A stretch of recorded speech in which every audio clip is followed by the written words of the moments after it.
28th, 2024. And I'm going to ask Commissioner Barnes to lead us in the pledge.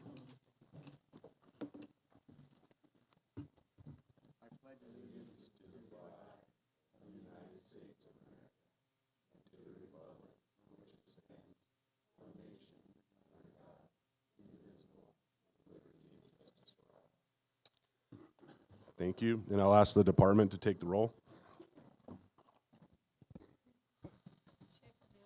Here. Here.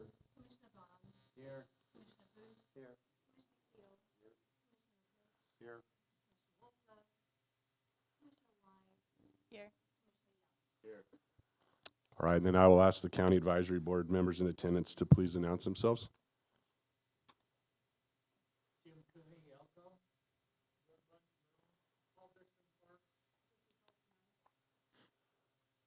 All right. We will go to agenda item number 2, public comment period.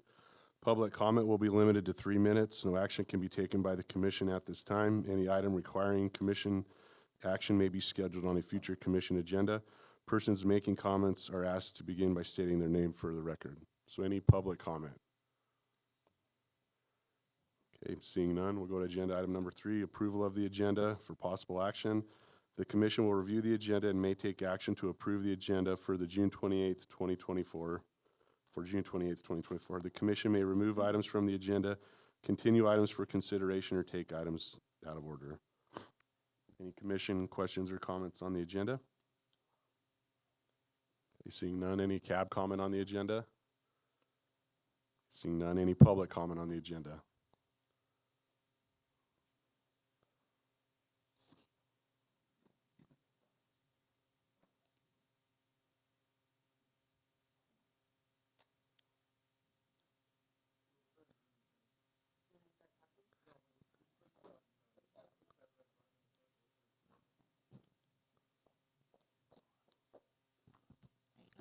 Thank you. Magic touch. Thank you. I wanted to recognize that this is the time of year that we talk about trapping, and there are several items that are not on the agenda related to a trapping.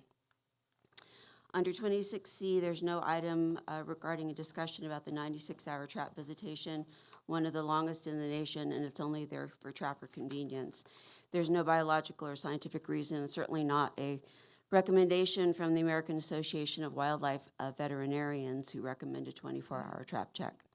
There's no opportunity under 26C trapping to discuss for problematic trapping situations this year in northern Nevada. 2 allegedly legal and 2 allegedly illegal incidences that resulted in pet injuries and injuries to at least 1 pet owner, and a possible non-target trapping of a doe or a fawn. And one of the things that we're finding out is that a lot of the signs that we requested, or that actually we had signed by the governor in 2017, a law for signage, no one is seeing signs posted around the area, these areas. There's also no item under 26C trapping to discuss ways to decrease non-target trapping deaths. Of course, one way to decrease non-target trapping deaths is to shorten the visitation to 24 hours. There's also no discussion under 26C about trapper self-reports, whether or not they're accurate or even relevant, since they suddenly changed after increased trapping regulation was done after the 2017 legislature. Thank you. Thank you. Any additional public comment? All right, with seeing none, I'll bring it back to the commission.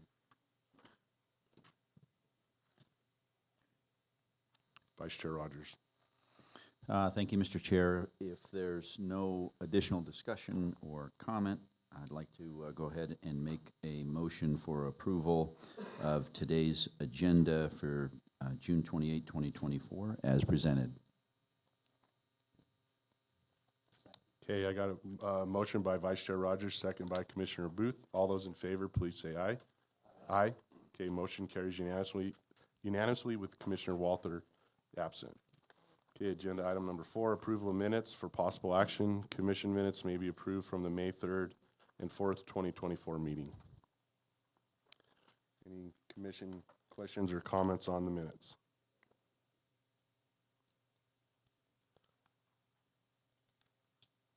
Everybody's quiet this morning. No, and I think they're really good. There's a lot. in there, and I think they were put together really well, so. All right, Commissioner McNinch. I will, wow, that's way different. Okay. Chris, do you sure you want me closer? Okay. Linda, you were very kind to me for, on the minute, so thank you. I appreciate you, paraphrasing my, my input on the meeting. Thank you. All right, seeing no additional commission question or comments, any cab comment on the minutes? Seeing none, any public comment on the minutes for May 3rd or 4th? All right, seeing none, I'll bring it back to the commission. Vice Chair Rogers.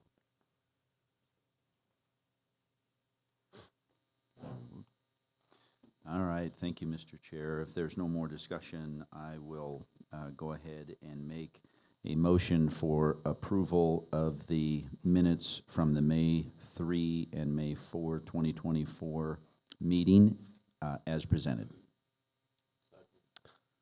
Okay, I have a motion by Vice Chair Rogers, second by Commissioner Young. All those in favor, please say aye. Aye. Opposed? Okay, motion carries unanimously with Commissioner Walther absent. Okay, agenda item number 5, member items, announcements, and correspondence, informational. Commissioners may present emergent items. No action may be taken by the commission. Any item requiring commission action may be scheduled on a future commission agenda. The commission will review and may discuss correspondence sent or received by the commission since the last regular meeting and may provide copies for the exhibit file. Commissioners may provide hard copies of their correspondence for the written record. Correspondence sent or received by Secretary Janae may also be discussed. And I think the bulk of the correspondence we got is specific to agenda items today, this weekend. And I know the department has all those. We've got some more, we received some more correspondence regarding our deferred sheep tag. I know the department has that.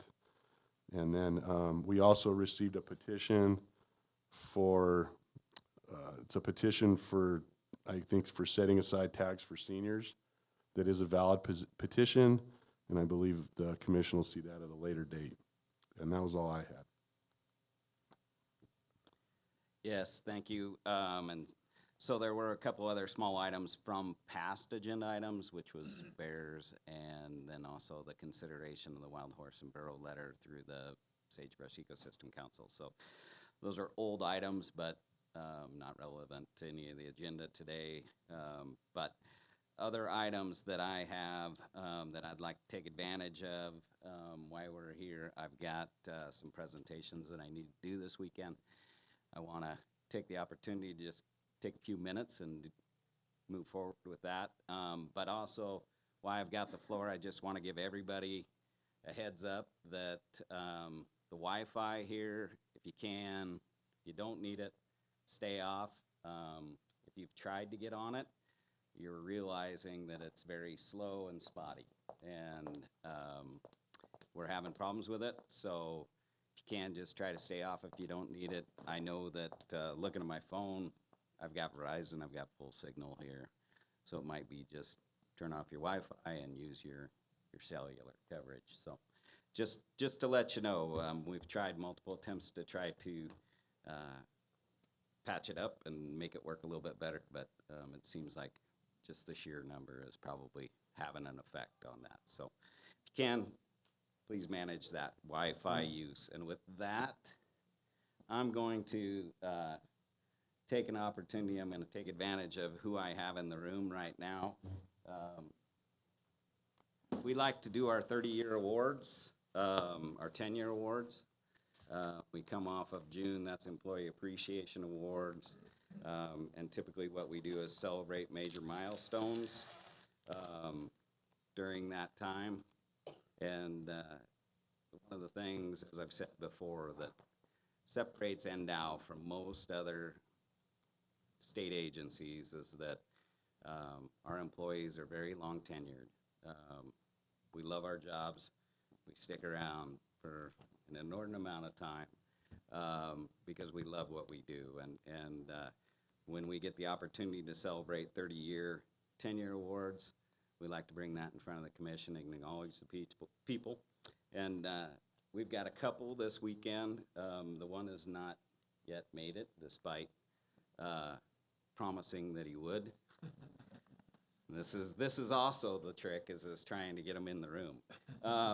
But the other one is Kim Tisdale. I'll call her up here in a second. But I just wanted to take the opportunity and highlight Kim's career.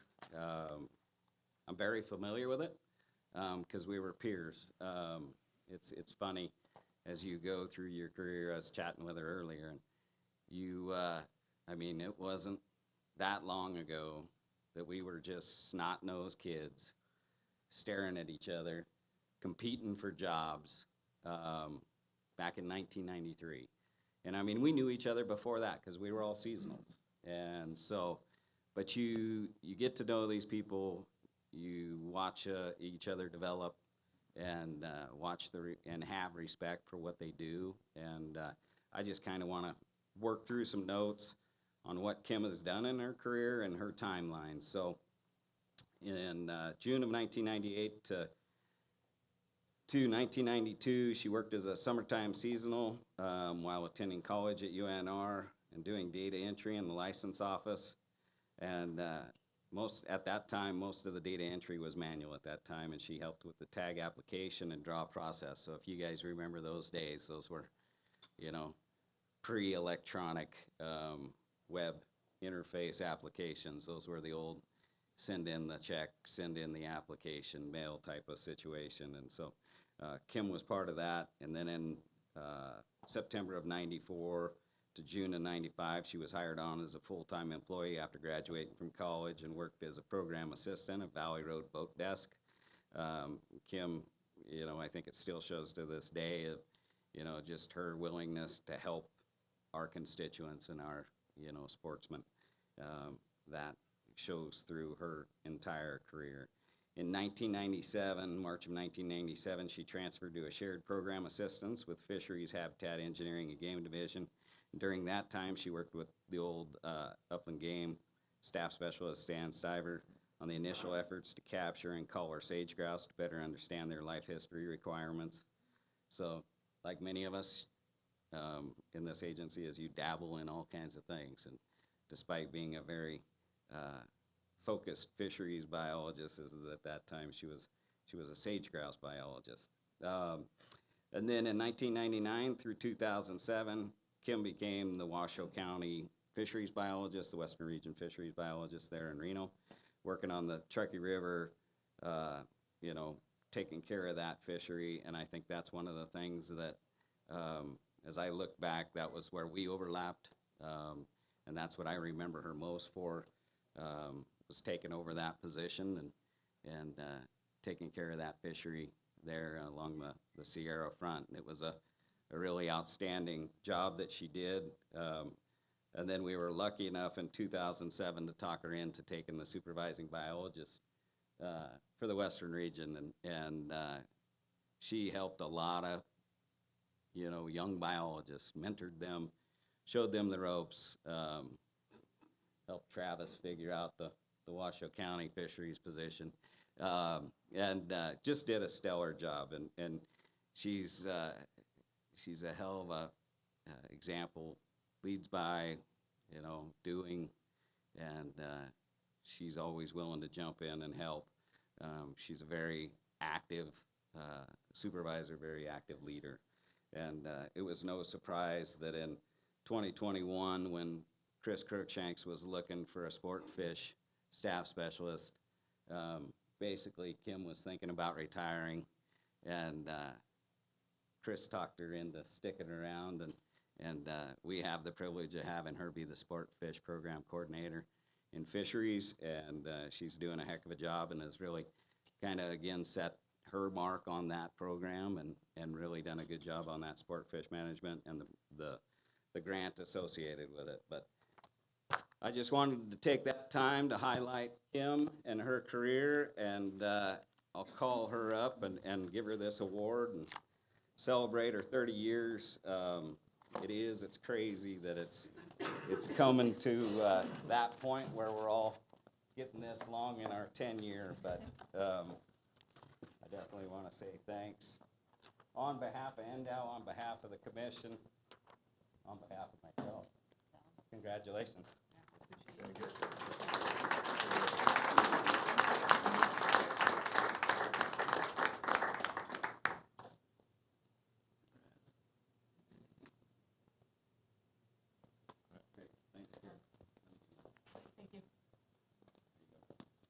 So you don't want to say something more? Okay. I know that's what I love to do best, is talk in front of crowds. No, Alan and I were just talking about it, how fast it all goes, and the thing I love most about this department is, you hear it all the time, is the people. Everybody's so passionate. I feel very fortunate in my career to have been able to hire a lot of seasonals and young biologists, and you see them all throughout the whole department now, and I'm really proud of that, and just thankful for the opportunity, and I love coming to work every day, and feel really proud of what we all accomplish. Thanks. Thanks.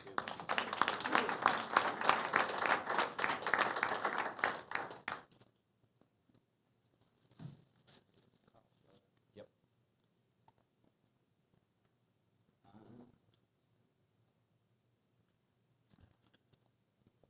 I'm gonna move around a bit, so. The next one, Carl showed up, so, again, somebody within our upper peer group of employees. There aren't many left, when you start thinking about, 30-year employees, and even 25 years plus, is that they're a pretty small number, nowadays.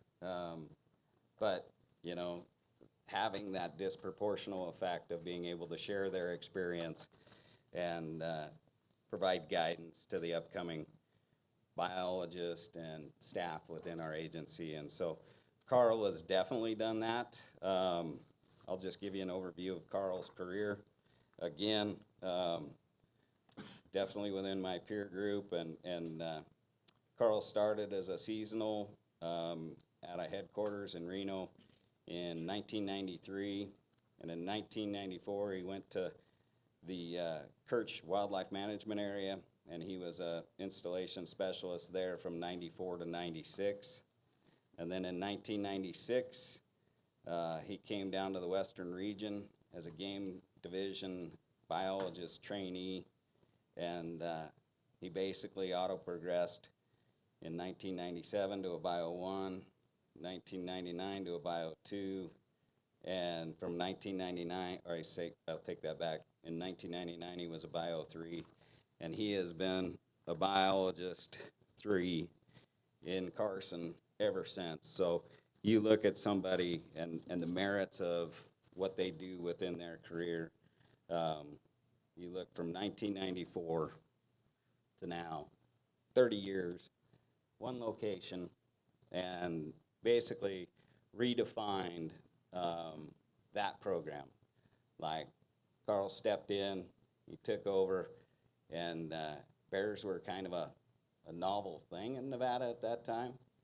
And I would say that Carl has basically created himself as one of the most foremost and well-known bear biologists in the western United States. But again, to that idea of sharing his knowledge is, we've got Becca hired on now, and he's sharing all of his knowledge and passion for bears with Becca, and kind of setting up the next generation to take over. And so definitely want to call out and appreciate Carl and his 30 years of service on behalf of NDOW. And if he would come forward, and I'll give him an award.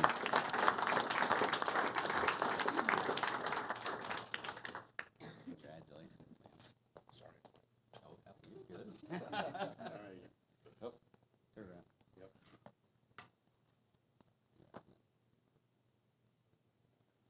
You want to say something? I'll reiterate what Kim said. It's all about the people we work with. I've learned a lot from everybody. The job is great. I still enjoy it. Going to college with these guys, I still look at old pictures and it brings back memories. So looking forward to making a few more. Thanks. Thank you.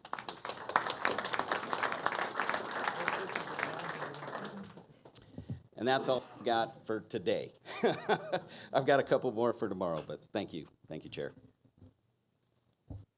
And thank you both, Kim and Carl. That's a long time at any one place, so that's awesome. Any additional commission Questions or comments?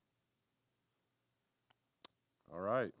With that, we're going to go to agenda item number 6, County Advisory Boards to Manage Wildlife Informational Member Items. CAB members may present emergent items.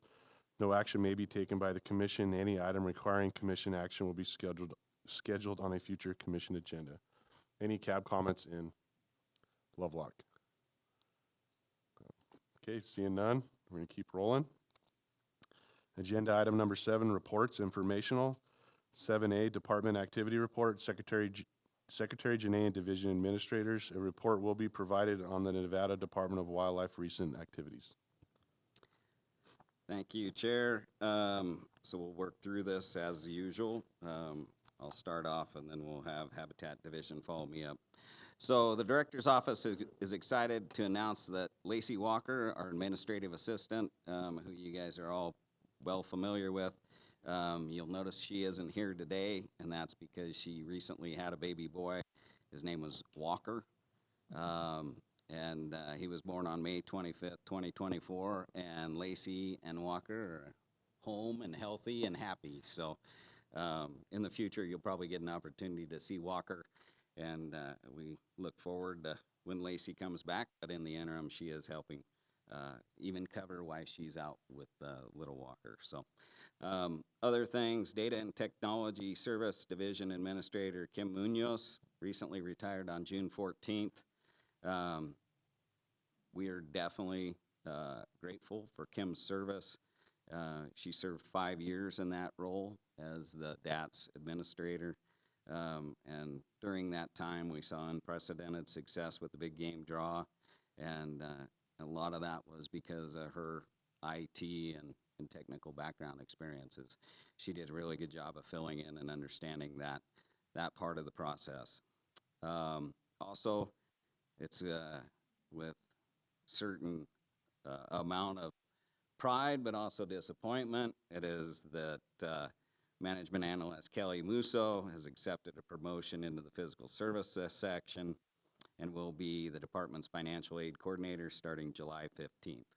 And so we look forward to her playing that role, but we'll definitely miss her in the director's office, and it'll be a tough position to fill, but we wish her well, and I just wish I knew somebody that had control on the hiring of these positions. But anyway, so recently myself and the deputy directors, Mike Scott, Caleb McAdoo, along with many other department personnel, attended the Western Association of Fish and Wildlife Agencies Conference in Washington, where we engaged with at least our neighbors, many of the 17 other states and Canadian provinces that are members of WAFWA, and discussed in multiple important topics, including chronic wasting disease, wildlife corridors, tribal engagement, and multiple others. And we did have commissioners there as well, and I think if they want, they can probably give an update on that.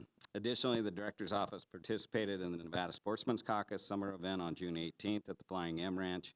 There were 6 legislators in attendance, as well as the multiple conservation organizations and the Walker River Paiute Tribe Chairman, and it was a really good event.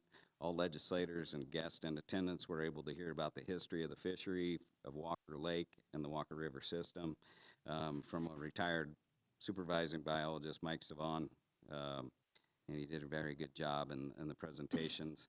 And the fishing was stellar, and our fisheries staff and our conservation education staff, we actually gave those legislators the opportunity. We gave them rods and took them out on the pond, gave them the opportunity to go fishing and kind of make that hands-on connection. So it was a really nice opportunity. And finally, the Director's Office has been building our next biennial budget and has had several meetings with the Governor's Office in preparation for the next legislative session, which I am so looking forward to. So that's all I have from the Director's Office. If there's any questions, I can handle those. All right, Mark.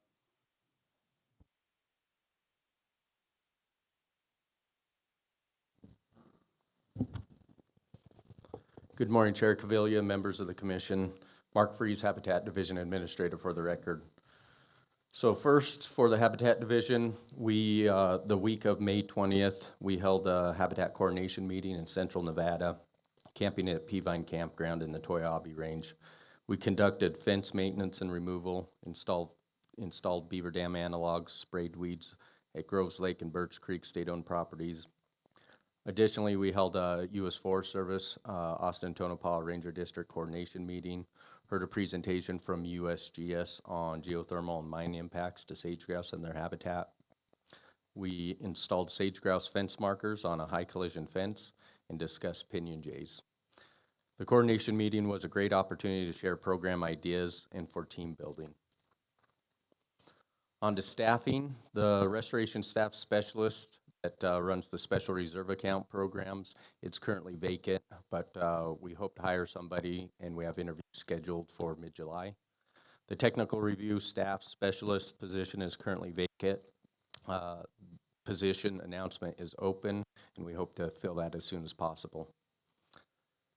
And then we have numerous habitat biologist positions in western and southern region that are vacant, working on filling those as well, and one position on the Northern Nevada Water Development crew. On to restoration and rehabilitation. As of June 24th, 2.2 million acres have burned across the nation, which is above average, which typically at this time is about 1.5 million acres. In Nevada, over 2,000 acres have burned, with nearly 1,800 of those acres being caused by humans. During the week of June 17th, 7 habitat biologists and staff attended a restoration workshop hosted by the Utah Division of Wildlife Resources at the Great Basin Research Center and Seed Warehouse in Ephraim, Utah. Participants toured the seed warehouse. We looked at specialized restoration equipment and then had equipment workshop working and interacting with partners in other states, in Colorado, Utah. One of the topics on that agenda was exploring the Utah Watershed Restoration Initiative program. It's kind of the gold standard for restoration programs in the West. We certainly gleaned a whole bunch of good information, have some ideas for Nevada. We're making progress on the sagebrush habitat plan and have scheduled a hands-on workshop for August 12th. Participants will walk through the Defend, Grow, and Connect core strategy of the sagebrush habitat plan landscape conservation design. In our technical review program, the program continues providing guidance and input to several large projects, including BLM Sagegrouse Plan Revision, BLM Solar PEIS, Green Lake North and West Transmission Line projects, Cross Tie Transmission Line, Section 368 Transmission Corridor EIS, and Libra, Bonanza, Rough Hat Clark, and Esmeralda Solar Complex projects. Since January 1st, 2024, the Energy Review Program has received a total of 9 project applications. These include 4 energy transmission projects, 3 battery energy storage projects, and 2 solar energy projects. On to water development. The Southern Region Water Development Crew has completed its annual volunteer build season and ended the year with a new pronghorn guzzler build in Tonopah. In participation with the Fraternity of Desert Bighorn, the Southern Region is testing 2 automated monitoring systems that detect the water level in guzzler tanks. So far, the technology seems promising and is designed to provide alerts should water levels hit critical levels. The Northern Crew is wrapping up their volunteer build with 2 builds south of Ely this weekend. On to wildlife management areas. With the help of Ducks Unlimited, staff completed an enhancement of 1,199 acres of wetlands at Carson Lake Wildlife Management Area. Funds from the North American Wetlands Conservation Act grant were used to clean portions of the L8 canal and installed a new water control structure to improve water delivery efficiency to the WMA. Partners on the project also include Nevada Waterfowl Association, U.S. Bureau of Reclamation, and Truckee Carson Irrigation District. And that concludes my report. I'll stand for any questions. Any questions? Thank you, Mark.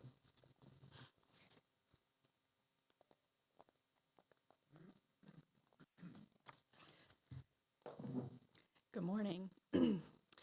Excuse me, and it's a pleasure finally to have a mic that's my level.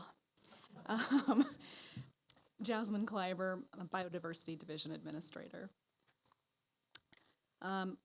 This is a very busy time for for our division, and currently under our avian programs, we have biodiversity biologists surveying pinyon jay nesting colonies. They've been working with the Habitat Division staff to improve pinyon juniper treatment practices that can benefit species and habitats across the state. Our staff specialists are also working with regional and federal partners to establish a working pinyon jay survey protocol in accordance with National Pinyon Jay Working Group. The species, as I've mentioned before, is currently petitioned for listing under Endangered Species Act. Our breeding bird surveys continue throughout this month. They should be wrapping up by this weekend. The breeding bird survey is vital for monitoring bird population trends, informing conservation efforts, and assessing ecosystem health. It provides us with long-term data sets and aids in identifying at-risk species, including species such as pinyon jay. It also supports research and public awareness of these species. NDOW and UNR have recently partnered to assess long-term movement and survival data of golden eagles across the state. Several eagles in Nevada have been monitored across multiple years with the use of GPS tracking devices that's generating a tremendous amount of data. Right now, that data is with UNR statisticians who are processing the data to assess population, territory, and movement dynamics. The results will improve our understanding of impacts to this species associated with the development projects that are being proposed across Nevada, and will hopefully provide better mitigation recommendations in ways that we can minimize those types of impacts. Under our reptile programs, we currently have reptile road cruising surveys continuing across the state, but primarily in the southern region. However, we have one volunteer who continues to survey in Elko County. We're working with Clark County right now to analyze the survey data that has been collected to date. The surveys have provided most of our reptile observations outside of our scientific and commercial collections. The volunteers also provide additional occurrence data in other areas whenever they encounter reptiles outside of those surveys. Our division staff down in Clark County recently answered an urban wildlife call to relocate a Gila monster in Mountain Springs. The Gila monster was documented at the highest elevation that we've ever observed in the state at 5,500 feet above sea level. Their upper range is generally considered to be around 5,000 feet, and we've never seen them high before. For small mammals and bats, our division's seasonal small mammal crew continues surveys across the state. That team's being coordinated by NDOW as well as Eastern Nevada Landscape Coalition. The work helps us gain a better understanding of the species of greatest conservation need listed under our State Wildlife Action Plan. That work is helping us gain a better understanding of those species and their needs. Some of those species include pale and dark kangaroo mice distributions, and the hope is that these will better inform project development reviews and recommendations under our technical review program in Nevada. These surveys will continue through the fall.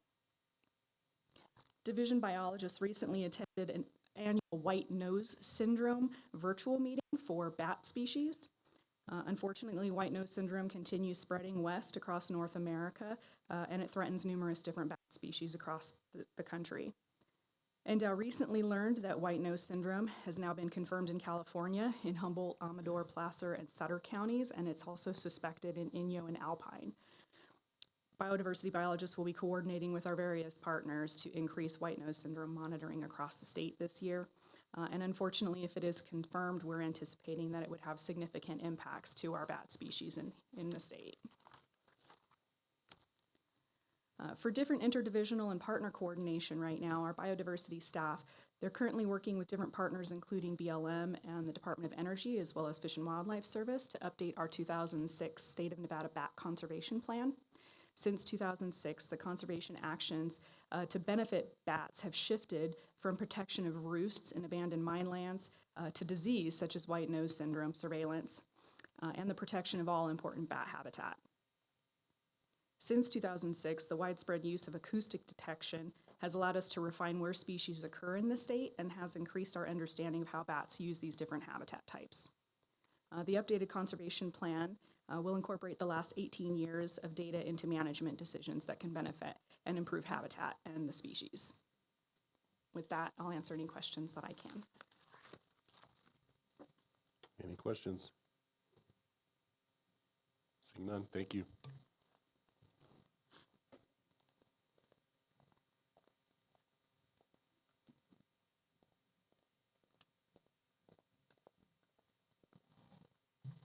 Good morning. Holly Timmons, the Western Region Administrative Assistant 4 for the DATS Division. For the 6th year straight, the Data and Technology Services Licensing and Hunt staff completed another record-breaking main draw application period.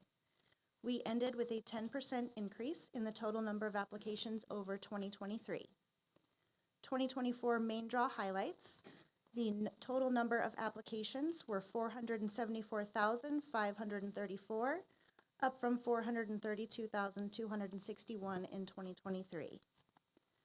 Average application per customer was 5.54, up from 5.06 in 2023. Total customers was 85,630. New customers, 5,199.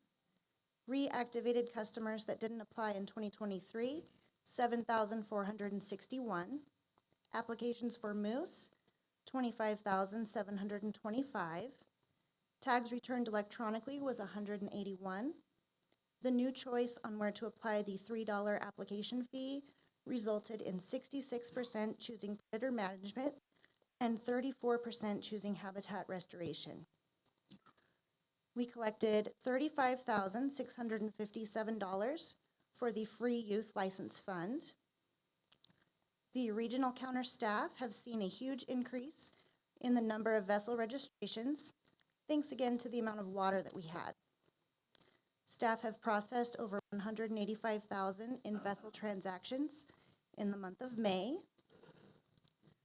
The second draw application period closed June 10th with 39 tags available. 2,852 applications were received for bonus points or a chance at one of the leftover tags. The draw was ran June 18th with results out on June 20th. All tags have been paid for and will be fulfilled to customers this week. DATS is thrilled to announce the recent hires of Sydney Moss in Elko and Karen Kumba at Valley Road in Reno. We want to congratulate Kathy Grove on her recent promotion to our DATS Southern Region Supervisor.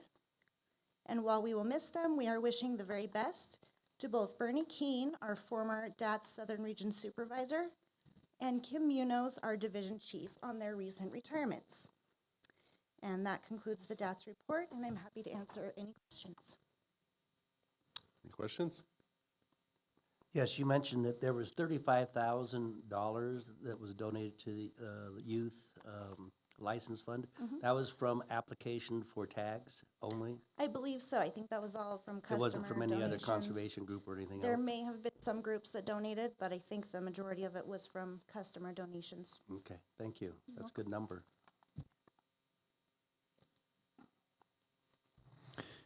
Thank you, Mr. Chair. Good morning. Just curious on the moose numbers again. I didn't quite catch those. Yes, total applications for Moose was 25,725.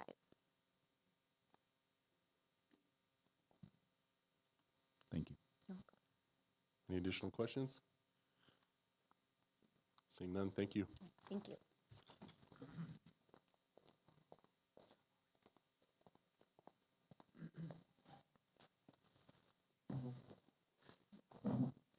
Good morning, Chairman Cavilla, members of the commission. Sean Espinoza, Game Division Administrator for the record.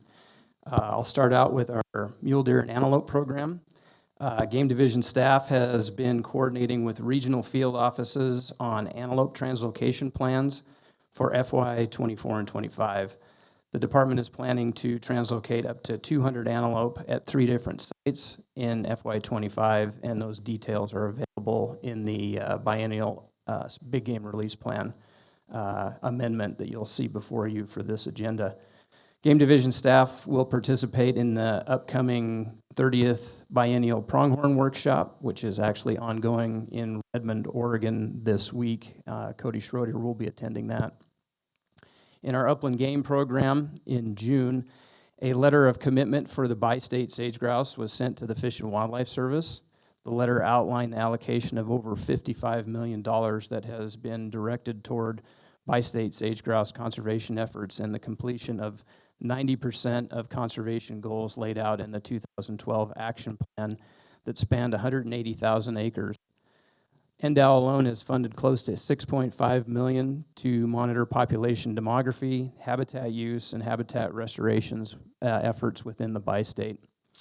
So that's over about a 12-year period. For sage-grouse select counts, those completed in 2024 and are currently in the QA/QC process. Overall elect numbers, and this is preliminary at the moment, show a positive increase of roughly 20 to 25% over last year's figures.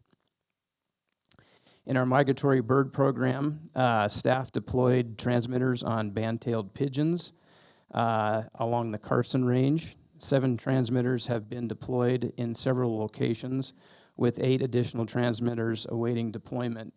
Data will be used to gain a better understanding of band-tailed movement patterns, seasonality, and determine mineral use and nesting sites along the Sierra front. Seasonal duck banding technicians have been hired and are currently working on the annual mallard banding project. Mallard banding provides data to the Fish and Wildlife Service Western Mallard model that drives regulation processes for nearly all Pacific Flyway duck seasons. In our predator program, the Fish and Wildlife Service has completed the environmental assessment for common raven management in Nevada with a finding of no significant impact. NDOW is optimistic that this will result in an increase in common raven take. And we do have a permit that has been increased, so we're gaining positive benefits out of that EA finding. With the completion of the EA, desert tortoise and other sensitive species can also be protected in Nevada through common raven removal.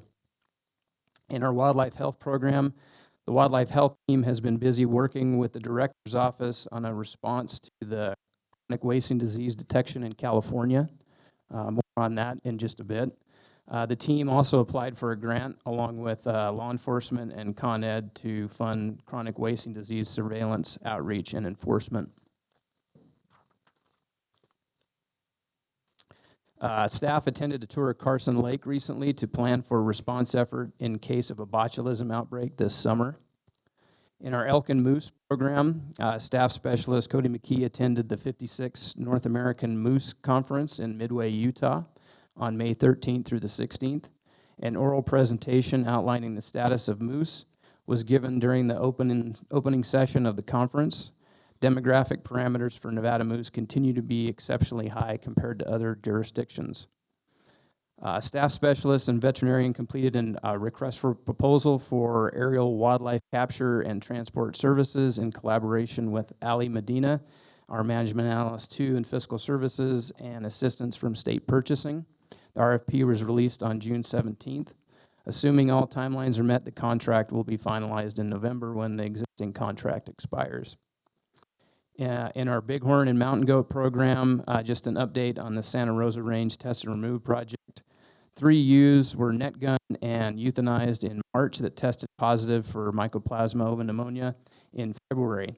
The remaining ewe that tested positive in February was finally euthanized by NDOW ground crews in early May after several attempts were made. Planning with Eastern Region and U.S. Forest Service on proposed East Humboldt Range mountain goat augmentation and future Cortez Mountain desert bighorn reintroduction continues. Coordination with Utah Division of Wildlife Resources and Southern Region on the Muddy Mountain bighorn capture and translocation to Utah's new nursery facility. That capture did occur on Monday, the 24th of June. With 17 ewes and 3 rams going to Utah, and they were released the same day at 6 p.m. In Utah. Staff also attended the Northern Wild Sheep and Goat Council at their recent symposium in Anchorage, Alaska in early May, and Nevada was selected to host the next conference in 2026. That conference will be in Elko and will showcase the Ruby Mountains and our mountain ungulate herds that we have there. Coordination and planning with the Eastern Region staff on the 2026 symposium will continue throughout the rest of this year and next. And then just a quick note, we did have a recent hire in Lincoln County. Our Lincoln County Game Division biologist was named, and that is Cade Lazenby, who comes to us from Utah Division of Wildlife Resources. And he starts July 8th. And with that, I'll stand for any questions. Any questions for Sean? I did attend the capture on Monday, and just basically spectated, but it's pretty neat to watch, and I mean, the care and concern that everybody gives a sheep, and I hope those sheep do well in Utah. So, And if I could add, I just wanted to let you know that, yes, that very afternoon, the director of Utah, Jay Shirley, was actually on the release. He sent me a video of the release and expressed great thanks and wanted me to pass that along to the commission, and said he'll be sending along a more official thank you, but he was very excited at the release of those sheep and the condition they came in, and just wanted to pass along a thanks. So. thank you.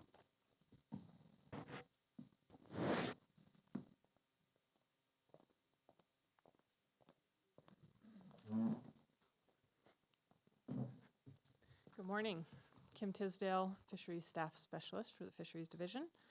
With the second straight winter of precipitation well above average, fisheries resources throughout the state are in great condition, which translates into favorable fishing statewide, which should remain so throughout the summer and fall and even beyond.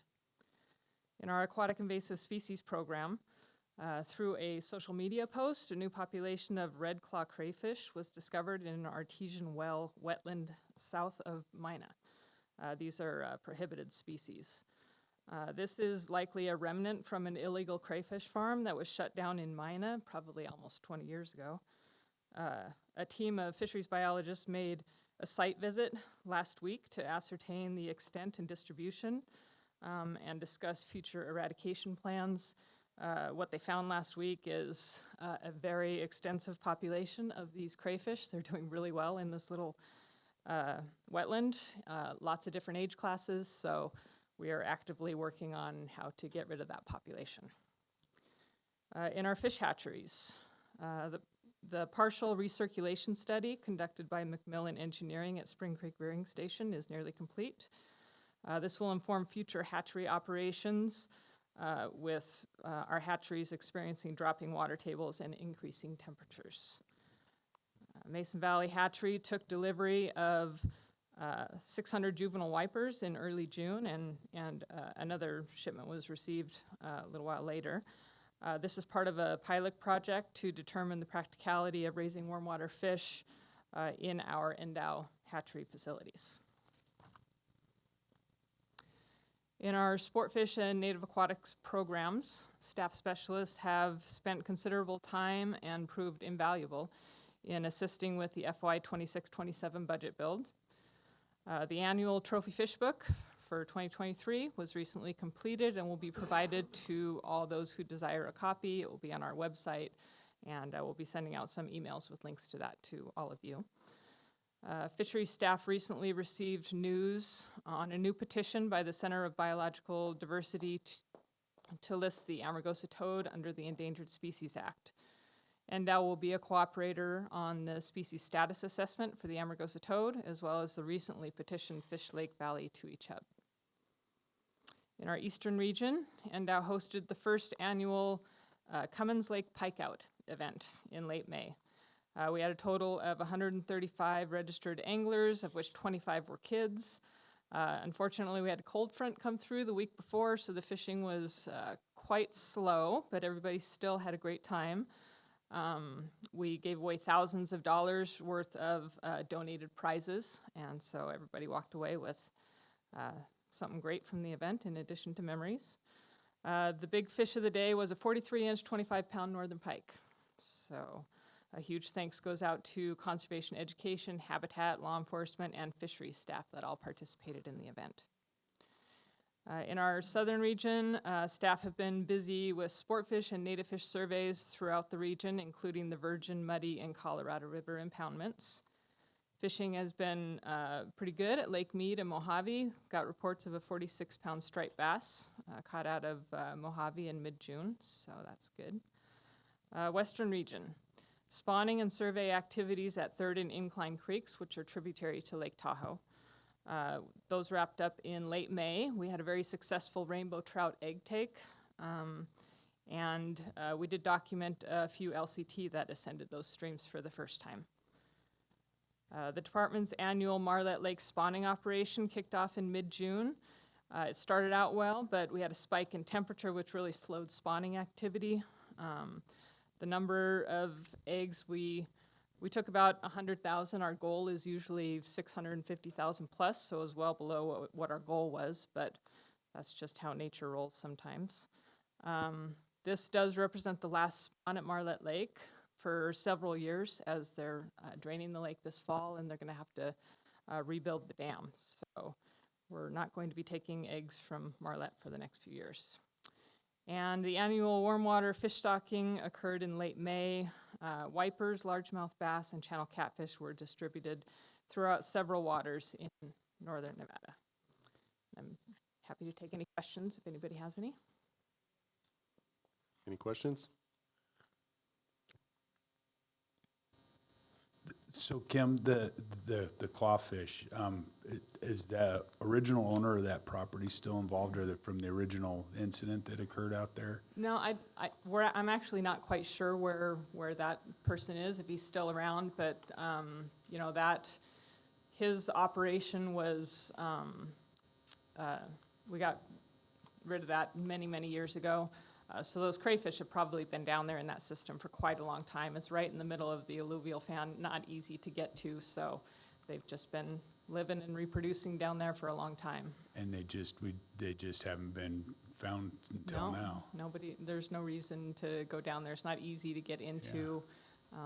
But yeah, they have thermal requirements. They require more of a warm water situation to live, so I think it's probably just gonna be a matter of maybe diverting, you know, the water comes out of a well, so if we could just divert that water away, maybe in the winter, those crayfish will probably blink out pretty easily. So that's kind of the direction we're heading. I think it just kind of highlights the importance of some of the policies or the laws or regulations that we have, you know, to, trying to prevent this from happening. So here we are 20 years down the road, and they've been there. Yeah. And they're hard to get rid of, is the point. And, it's the gift that keeps on giving. So, wow, that's... Nature always finds a way, whether we like it or not. Vice Chair Rogers. Thank you, Mr. Chair. You had mentioned the pike out at Commons Lake, and I was just curious what the concern level is for northern pike in Commons Lake, and then what, if any, planning is taking place for a resolution there. Yeah, we, several years ago, we did do an eradication project, tried to get rid of the pike and Bassett and Cummins and the associated wetlands. It was not successful.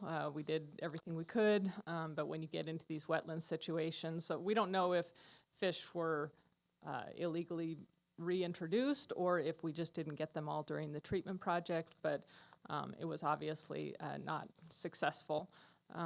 So right now we're just working on suppressing the population, doing mechanical removal, and then, doing things like this, the pike out, just to try and keep populations low enough that we can maintain a sport fish. Population's a very popular fishery, gets a lot of use, sells a lot of licenses.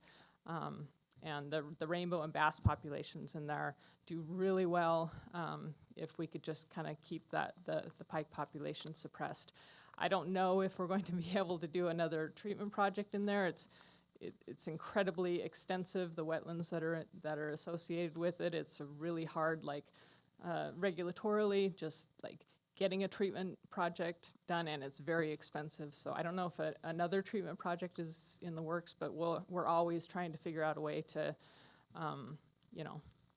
handle that population. So right now, all we really can do is suppress it the best we can.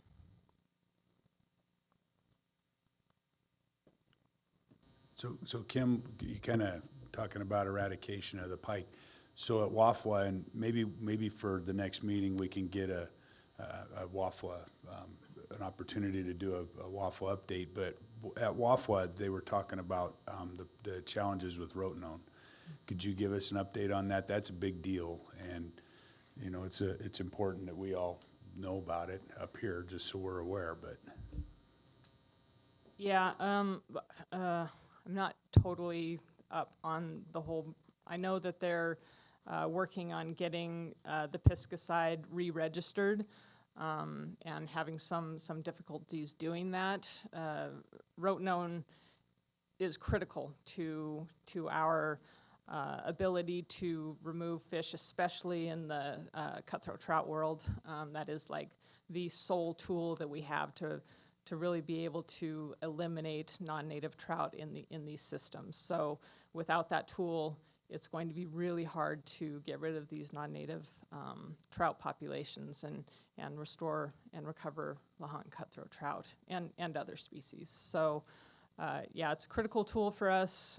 We're hoping that they can kind of work through the regulation process and be able to have that tool continue to be available to us.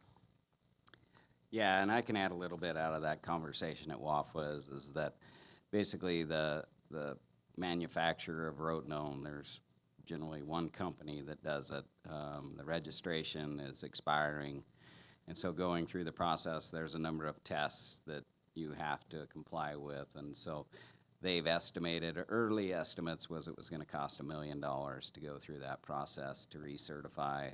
More recent estimates are over $2 million. And this product, as you can imagine, is basically just used for fisheries eradications and management actions. And so it's not a high-selling item, and the company that has that product isn't really willing to carry the burden on that. And so, as you can imagine, all of the wildlife agencies across the United States and even internationally are very interested in seeing this recertification completed. And so there's a lot of movement afoot right now to try to help the producer find the money to get this recertification completed. So that was a lot of the activity at WAFA. I mean, basically, the numbers went from $1 million to over $2 million just at that meeting. So active conversations and trying to help the producer, get past this process and find the money to get it done. So thanks, Dave, for bringing that up. Any additional questions or comments? Thank you. Thank you.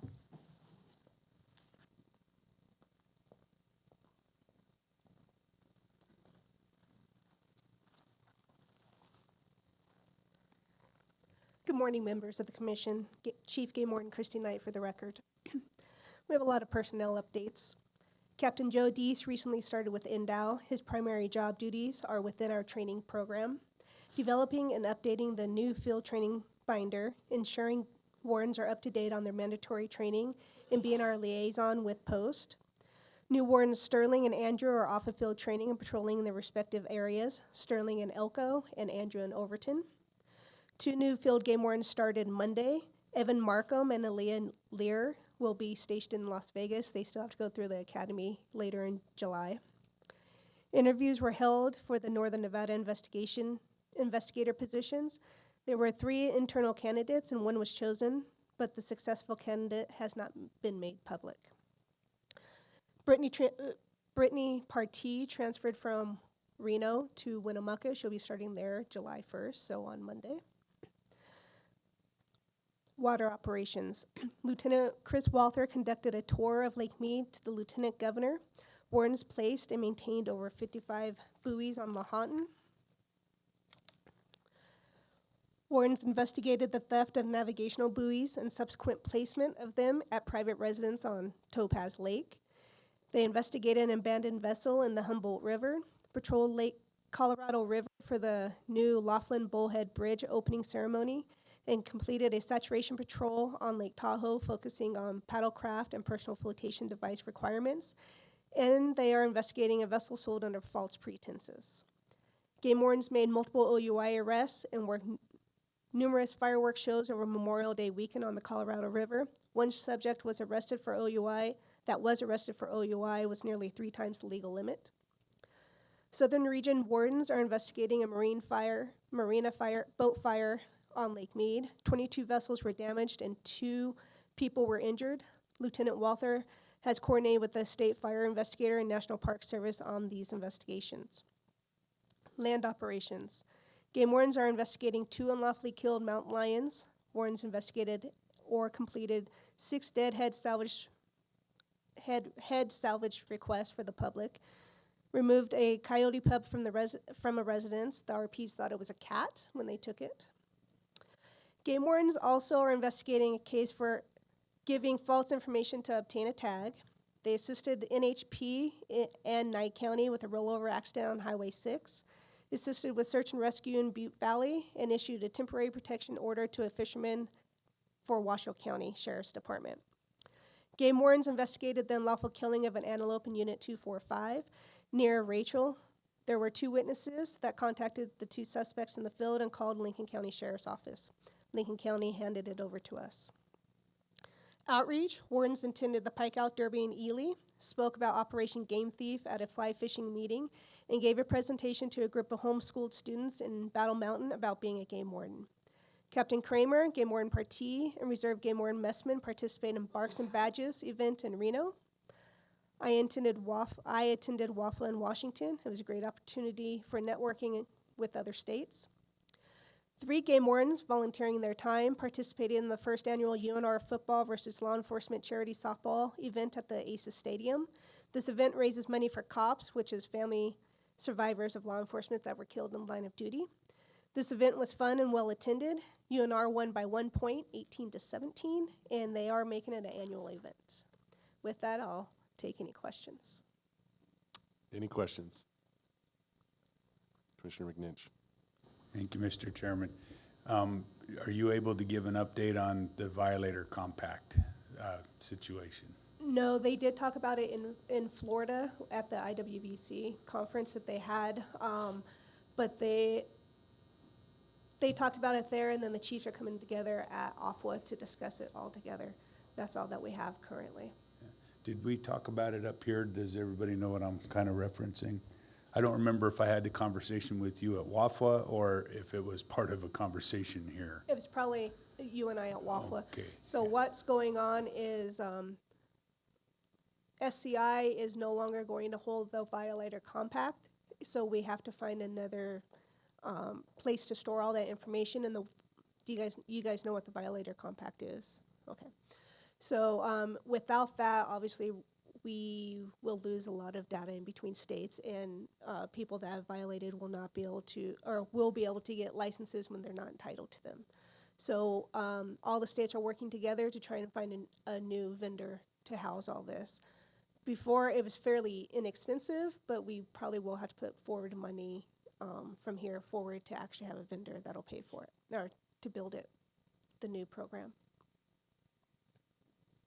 And that violator's compact, in my opinion, is one of the strongest deterrents. It's one of, for encouraging voluntary compliance with rules and laws, it's one of the strongest deterrents out there. So in my mind, it's this kind of stuff that's super critical. If we don't want to have problems that we can't even imagine, then it's, so I guess my ask is if there's anything that we can do as a commission, please let us know so we can draft letters or whatever we need to do to find support or whatever we need to do, because that's a big deal too.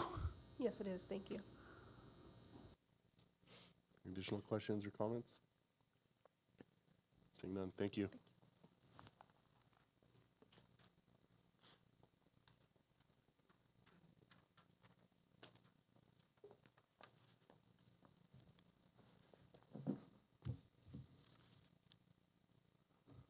Good morning. Chris Basie, Conservation Education Chief for the record. Want to start off with just a few events. These events have been kind of condensed down just to our major highlights. There's a lot going on in the summer for the Con Ed division, so these are just our highlights. But if you have any questions about any of the other events that may occur during the summer months here and in the upcoming months, please feel free to ask.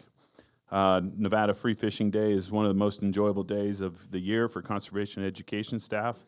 On Saturday, June 8th, staff worked throughout the state with partners and volunteers to host free fishing day events for the public. The events took place in Western Nevada Sparks Marina and Southern Nevada Veterans Memorial Park, Eastern Nevada at both Cummins Lake and Carlin Chinese Garden.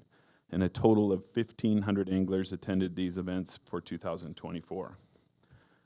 The 2024 Volunteer Academy was hosted by our Eastern Region Conservation Education staff at Lamoille Campground, June 14th through the 16th. At this academy, NDOW volunteers had an opportunity to hear from guest speakers about local conservation efforts. The first night followed by a full day of outdoor activities-based training, which included wilderness survival, archery, fishing, birding, hiking, and much more. On the outreach front, staff relaunched the Nevada Youth License Fund early this month. The donation-driven program offers kids ages 12 to 17 a free youth combination fishing and hunting license. In little over 3 weeks' time, more than 2,200 kids have gotten a free fishing license or free license through this program. Since launching this program in 2023, over 7,000 kids have received a free license. And that courtesy of, our generosity of our hunters and anglers and also sportsman groups. And I just want to make a little note. This funding is been so critical to some of our getting new youth out into the program. It also is not, the limitations is not the lack of youth, it's the lack of funding. So if we can get our minds together on how we can create some more funding, it'd be great. We'll be closing that today because we are now tapping out since we had our last email go out. So we will start the refunding process after that to try to gain more funding for the program. NDOW's conservation educators have been busy this summer assisting with summer camps around communities in all regions. Campground programs in Southern Region and library programs in our Eastern regions have been well received. Educators in Western Region are preparing for the annual Mason Youth Ortiz Camp in July. On the volunteer front, Guzzler build projects are ongoing with large amounts of volunteers being engaged. The Guzzler season will wrap up mid-July.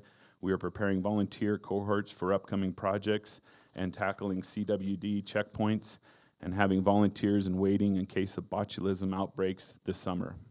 Project volunteers are being deployed in northern Washoe County to check on camera traps being used for wildlife studies. Media highlights. So far in June, NDOW has been mentioned online in print and TV, radio, news 175 times. The stories have been an audience of almost 6 million people. Major stories covered include Free Fishing Day, coyote awareness, boating safety, cold water shock, prevention, and state acquisition of purchase of the Disaster Peak Ranch to protect Lahontan cutthroat habitat. Additionally, others were bear awareness, wildlife crossings, and outdoor recreation opportunities. Publications, Conservation Education Division is happy to announce we have hired Jamie Royce Gomes as a new Public Information Officer and Publication Coordinator. She is scheduled to start July 16th.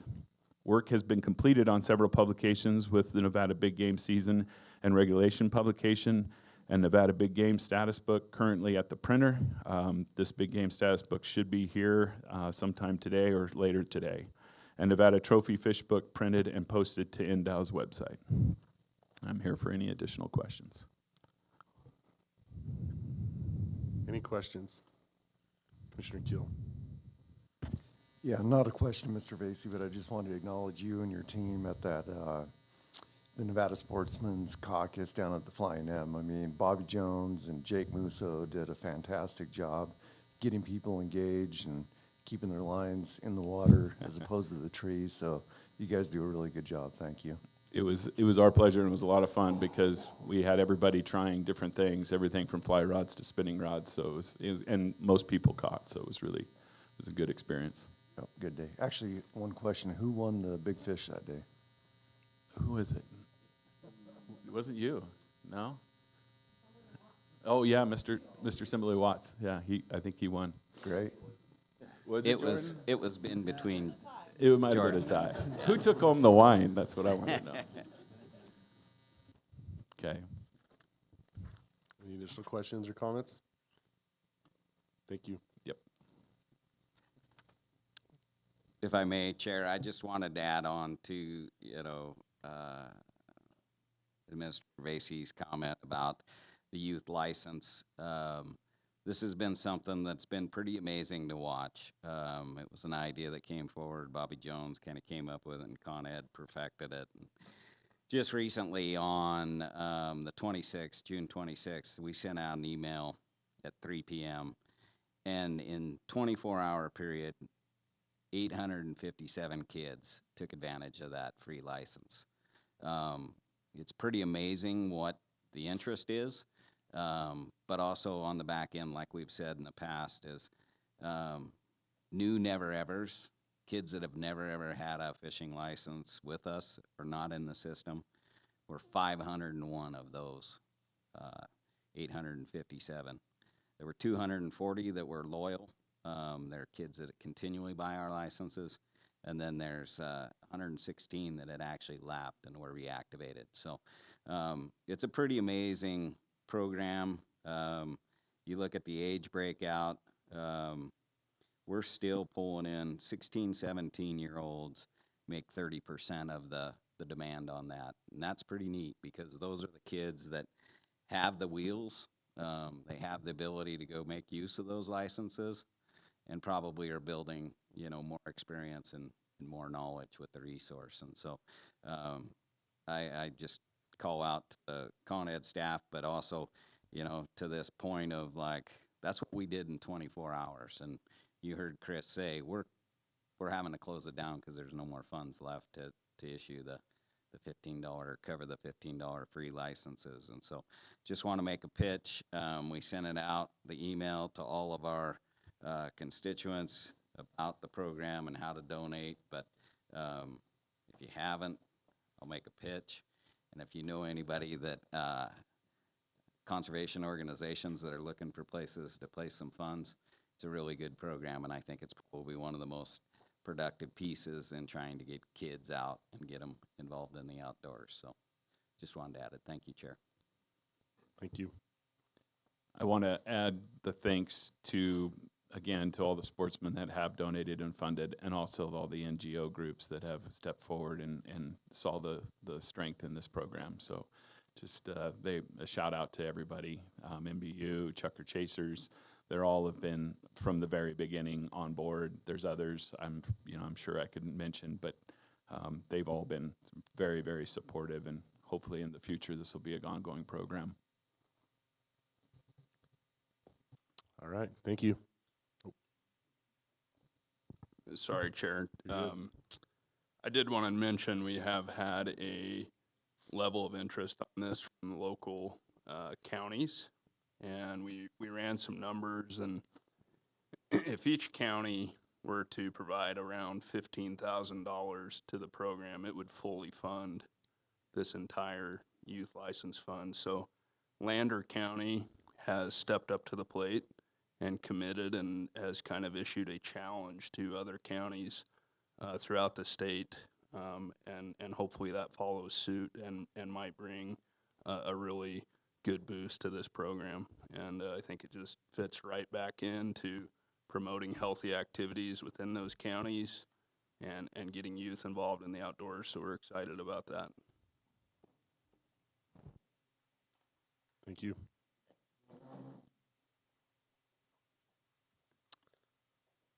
All right, are we good? Okay.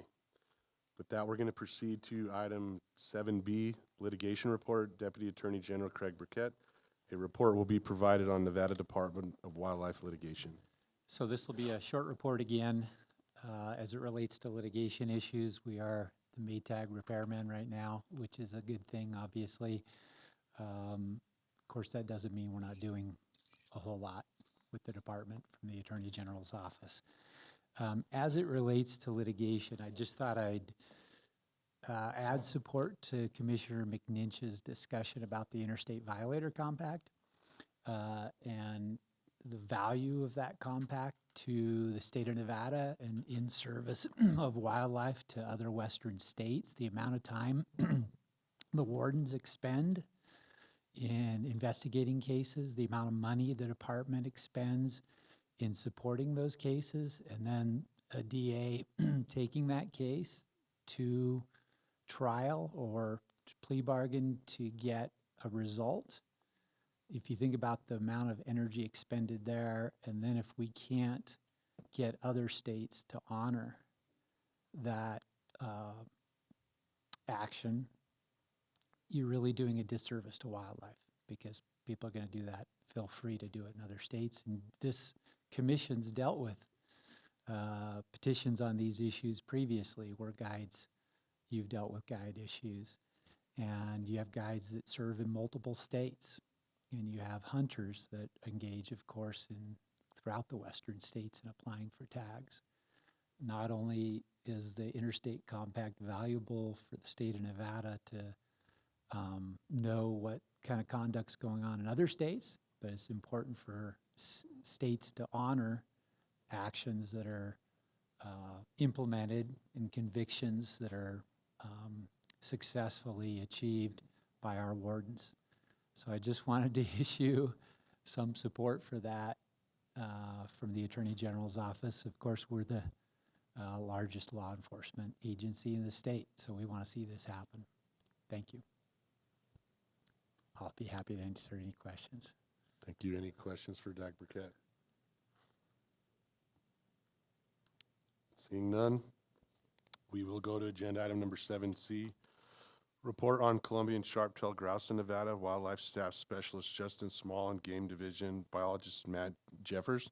An overview will be provided to the Commission on the status of Columbian sharp-tailed grouse in Nevada and future plans.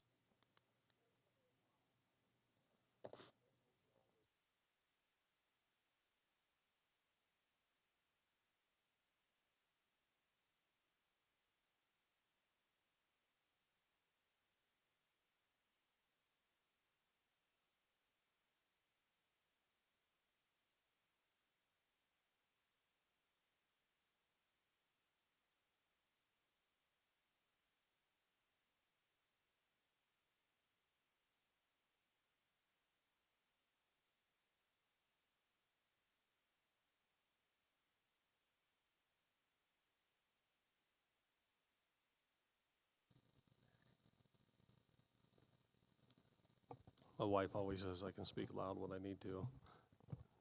So I just wanted to, so Wildlife Staff Justin Small, for the record, it's a pleasure, Commissioners, to get up and talk to you and give you an update about Columbian sharp-tailed grouse. I just would like to say I really congratulate all the folks for 30 years. When I think of 30 years, I'll be glad to be alive in 30 years. So my little daughter showed me a picture the other day of when I was bringing home from the hospital. I had her in a crate, and I'm like, I don't know what happened to that guy, but he is not ever coming back. So anyways, this project has been phenomenal for me to work on, and I don't say that lightly. Most of my background has been in, even though I consider myself a California specialist, in greater sage grouse management since 2015. Was in neck deep in research from 2015 through really 2021, a little bit into 2022, and then took more of an applied management position when I come to the Department of Nevada Wildlife, which I'm very thankful to be here. So I'm just going to talk about the current state and the bull run population and what we're doing, partnering with Idaho again to augment. I say translocation, but we already got, that project's already been successful. We're just translocating birds from Idaho, but we're really augmenting already an established population. So just a quick background on the current state of the Bull Run Basin sharptails. The original population, as probably most of you commissioners know, but if a few don't, was established from a very successful translocation project that went on from 2013 to 2017, where 250 Columbian sharp-tailed grouse were moved from southeast Idaho, mainly in Pocatello valleys and Auburn valleys, further south in southeast Idaho. 4 active leks have been established over the last decade, and that's really emblematic of a very successful translocation project. As Galliform biologists, we realize you're not going to translocate yourself out of most situations, but in this, the bull run had all the habitat components through restoration efforts, and at the time that we thought when Sean was in my program and some of the biologists felt like the habitat characteristics was at the level to accommodate a translocation project. So after the peak of the male count, and you can see kind of that upward shoot, that exponential rise, which really shows good, from 48 males in the peak of 2019. In 2018, the South Sugarloaf file burned through 233,000 acres, not comprehensively through the bull run, but it did it in a big enough swath that we was afraid like this could really limit the population. And that was really on the shoulder of the 430,000 acre Martin fire that really kind of shortened the waistline expansion to what we was hoping for the sharp-tailed grouse population to move further west. We kind of had an idea that they had moved Tuscarora south. The main goal is to get them to move that 45-degree angle up through the Bull Run to Merritt Mountain to Shoshone Basin in Idaho and kind of create that genetic corridor. But after the fire, and this is often, you'll see there's a delayed lag because brood success had already pretty much happened later in the summer. So that bird population carried from 2018 to 2019 and kind of peaked. But as vital rates were intersected with and associated with a lack of habitat functionality from the fire, we seen a dip in population. However, the birds rebounded. That showed resistancy. And you can see in 2021, we have 42 males, 46 males in 2022. Didn't get quality light counts coming off the 22 and 23 winter just because of the spring snow conditions. Matt Jeffers did get a count of 28. We didn't feel that was emblematic and representative of the population. We just flat couldn't get there. I did include it in this graph. You won't see it in the next state space integrated population model that was created for Idaho Fish and Game to make sure that they felt comfortable with giving us birds for this population moving forward. 41 males in 2024. So it looks like we've kind of hit that asymptotic, kind of flat. And we are just getting in a period where we're panicking a little bit that we might be hitting a genetic bottleneck, lack of heterozygosity, in other words, density dependence, genetic drift, whatever you want to say it, those more biological relative terms. So this is the state and space model, integrated population model that we don't have a lot of longitudinal time series data. Stephen Matthews, he said, I'm not even going to send you the code.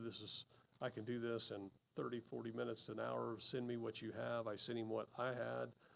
He ran it through. I didn't include the 2023. I didn't have it at the time for the LUT counts of 28.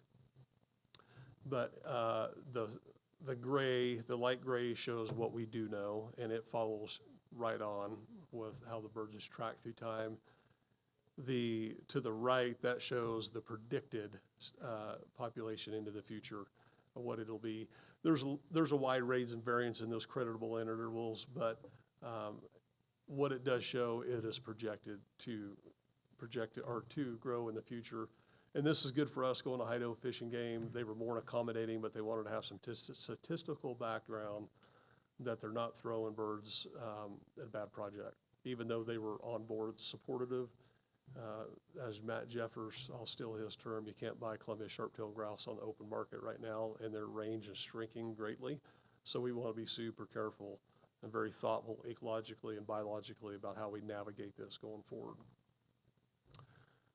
So this is the main really goal, and I'm making it more kind of at a biological,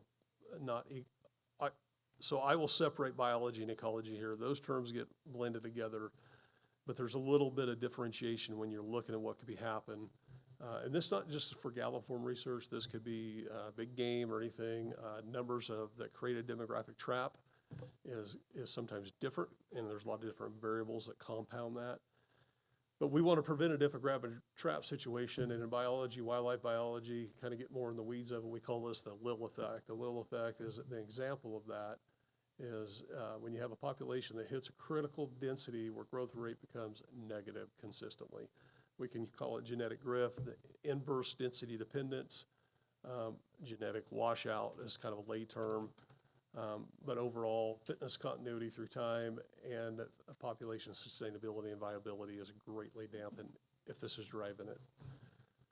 And like I said, could be driven more by biology, not ecology. So once that genetic diversity hits a certain level, demographic mechanisms drive those population regulation, not environmental mechanism. Doesn't mean a large stochastic event couldn't put the nail in the coffin of it.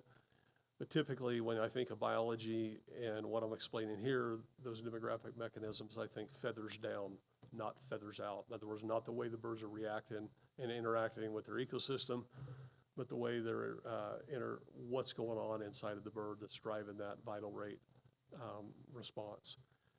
So how we're going to determine this is where Dr. Stephanie Galla comes in. She's on the left. She's got the conservation genetics labs at Boise State. Those are her grad students. They partnered with us. Kathy Griffin originally put me on to Stephanie's research along with Mike Schroeder. We were originally, just to caveat this a little bit, we're going to go to Colorado and get Columbia sharp-tailed grouse, but we found out through the same genetics research that Stephanie is doing, which is single nucleotide polymorphism data, really getting down on the little mitochondria bases and really to partition that genetic profile out.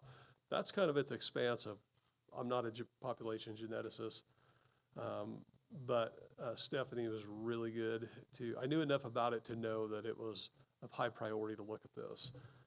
And she said she's already cross-referencing or indexing the population from southern BC, working with Mike Schroeder, translocating birds down into Washington, and working with Idaho Fish and Game. But I also wanted her to sleeve her into this project and get her to know people know that Sean and I know that are counterparts in Idaho Fish and Game, because that's where most of the Columbia sharp-tailed grouse are at. So we sleeved her into this project to establish a genetic baseline, a diversity baseline, and we're really wanting to do that to buffer against predictable and stochastic, mainly environmental stochastic events. But disease events, so that would be demographic as well. But fire, drought, I included predation. Predation's not always a classic demographic event, but there could be predation responses to certain stochastic events, a release of predation. So I wanted that can have a top-down effect, so I want to include that. And that's always a tricky thing to navigate, but it's there, and I'm not going to step around it. Predation can be a problem on galliform species. So with that, our main goal with translocation and population, and maybe I didn't say, and I just looped back, but the Columbia sharp-tailed grouse, through that data, the reason we did not go, and maybe this is a little redundant, I was scared because it's still out on for trial, but we're pretty sure that the Columbia sharp-tailed grouse that used to be in Colorado are going to be totally determined plain sharp-tail. So we did not want to create a hybrid AI situation here in Nevada, especially wanting to link up into the Shown Basin, and now we know that there's birds in north of Duck Valley. So we're like, that was a hard pivot. I think it was kind of providential that we couldn't go in 22 and 23 because of the snow. But when we went to Idaho Fish and Game, they're like right on board with that thinking. We don't want to hybridize this. The waistline of Columbia sharp-tailed grouse populations in the west is greatly shrinking. So the goal was to capture 20 sharp-tailed Columbia grouse, move from Idaho's Upper Snake region. This is a little further north, kind of up in that St. Anthony, Ashton, right up against the Island Park, Montana border. We want to take blood samples of all 20 females. She also took blood samples of the birds we pre-tested. That way she could have a genetic index on them. But for the bull run population, she come down and worked with Matt Jeffers and her crew, and they post-holed out through the snow to one of the largest female or established leks to get fecal samples. She said that's good enough to get a genetic baseline from here. And what we really want to do is to establish that genetic baseline. That way we can track heterozygosity gain through time and seeing if we're really getting at what we want to do. Little method of my madness here is looking at the LEC data. I can see that there's a lot of population decoupling, and I don't think it's always because of topographical impedance or from human disturbance. It could be from mining proponents, human disturbances, but I think what I'm seeing is when a population LEC cluster gets to a certain point, it seems no matter what the environmental conditions are and habitat characteristics, it's almost like they pivot inward and just start going down. And I think this is more of that biology driving that. So I talked with Stephanie, and we're trying to create a baseline genetic threshold, not that we're gonna translocate our way out of sage grouse declines, but we can go in, and this is very inexpensive compared to large-scale research projects to collect data. It doesn't take marking birds. We can trap birds, get blood samples on leks, or release those leks back in. There's very little cortisol loading on the birds, post-capture stress, and we can see, like, if we're hitting this inflection point in diversity of that individual leks or the lek complexes, that might prevent us be like, we're getting close to like losing this complex because of lack of genetic diversity. So we might have to do some habitat uplift projects immediately. I don't want to be too Pollyanna about that, but it's something that I'm thinking. So we'll get to that. And successfully release all 20 sharp-tailed grouse females to the bull run. So we pre-sampled all the grouse. Nate come up, did a standout job coordinating with the local veterinarian folks to come out and sign off on our capture techniques, bird health. We pre-sampled 11 grouse out of the 20 by WAFA standards to meet those standards, to make sure we sampled enough of the population, or enough of the population that the local state vet was happy with that. They all come back disease-free. All the animals looked healthy, so that gave us a lot of confidence moving on. So this is the release for 2024 release bull run site. You're looking at whatever females are in that box is probably the most highly guarded birds translocated anywhere in the Rocky Mountain West or in the West. Our biologists did a great job, and I'm telling you, there were some pretty coveted birds. All 20 female grouse were released successfully. Most females walked out on the release boxes, which show very low capture stress.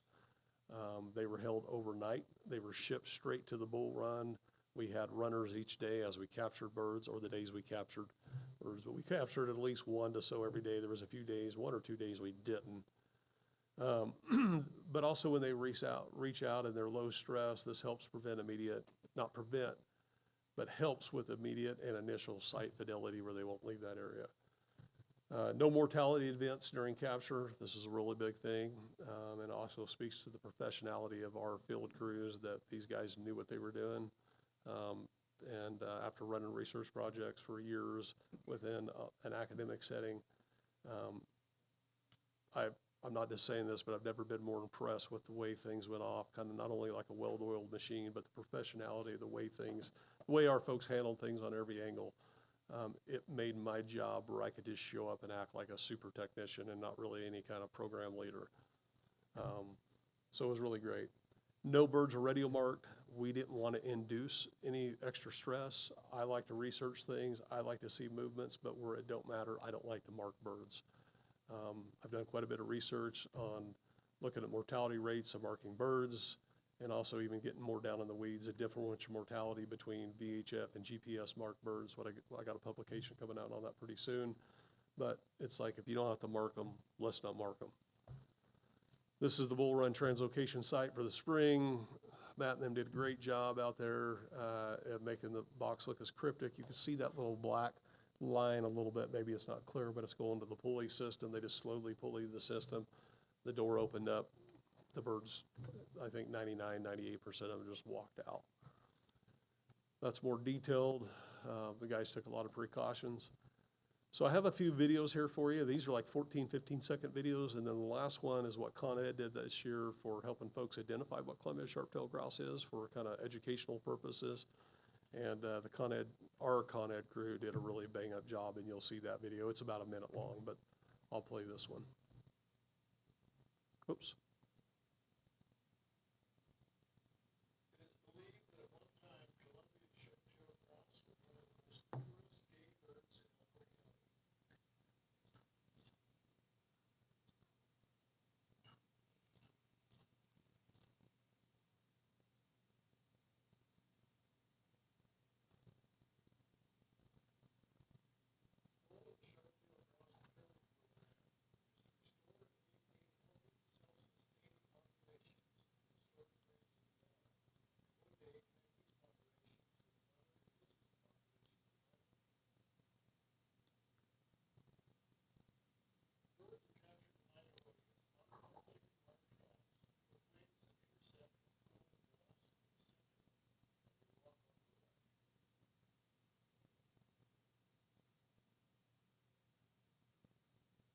This was Sean Espinosa on the left. He sent me this video. He said, you can include this. This is back when I used to do something productive. I can guarantee you still doing stuff productive. But I think it was doing stuff he liked.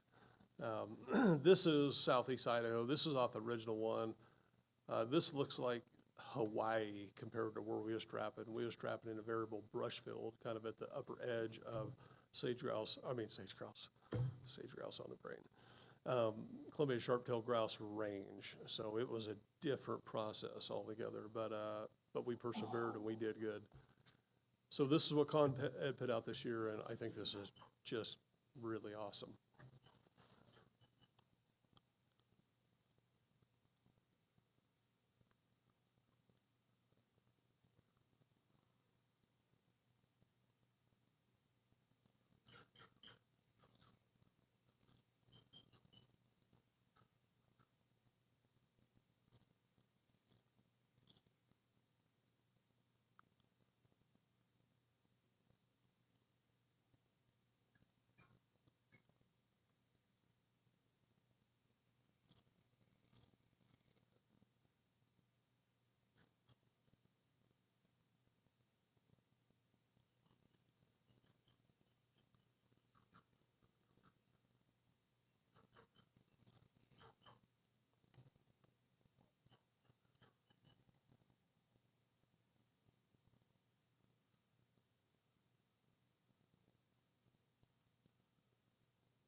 Pretty cool.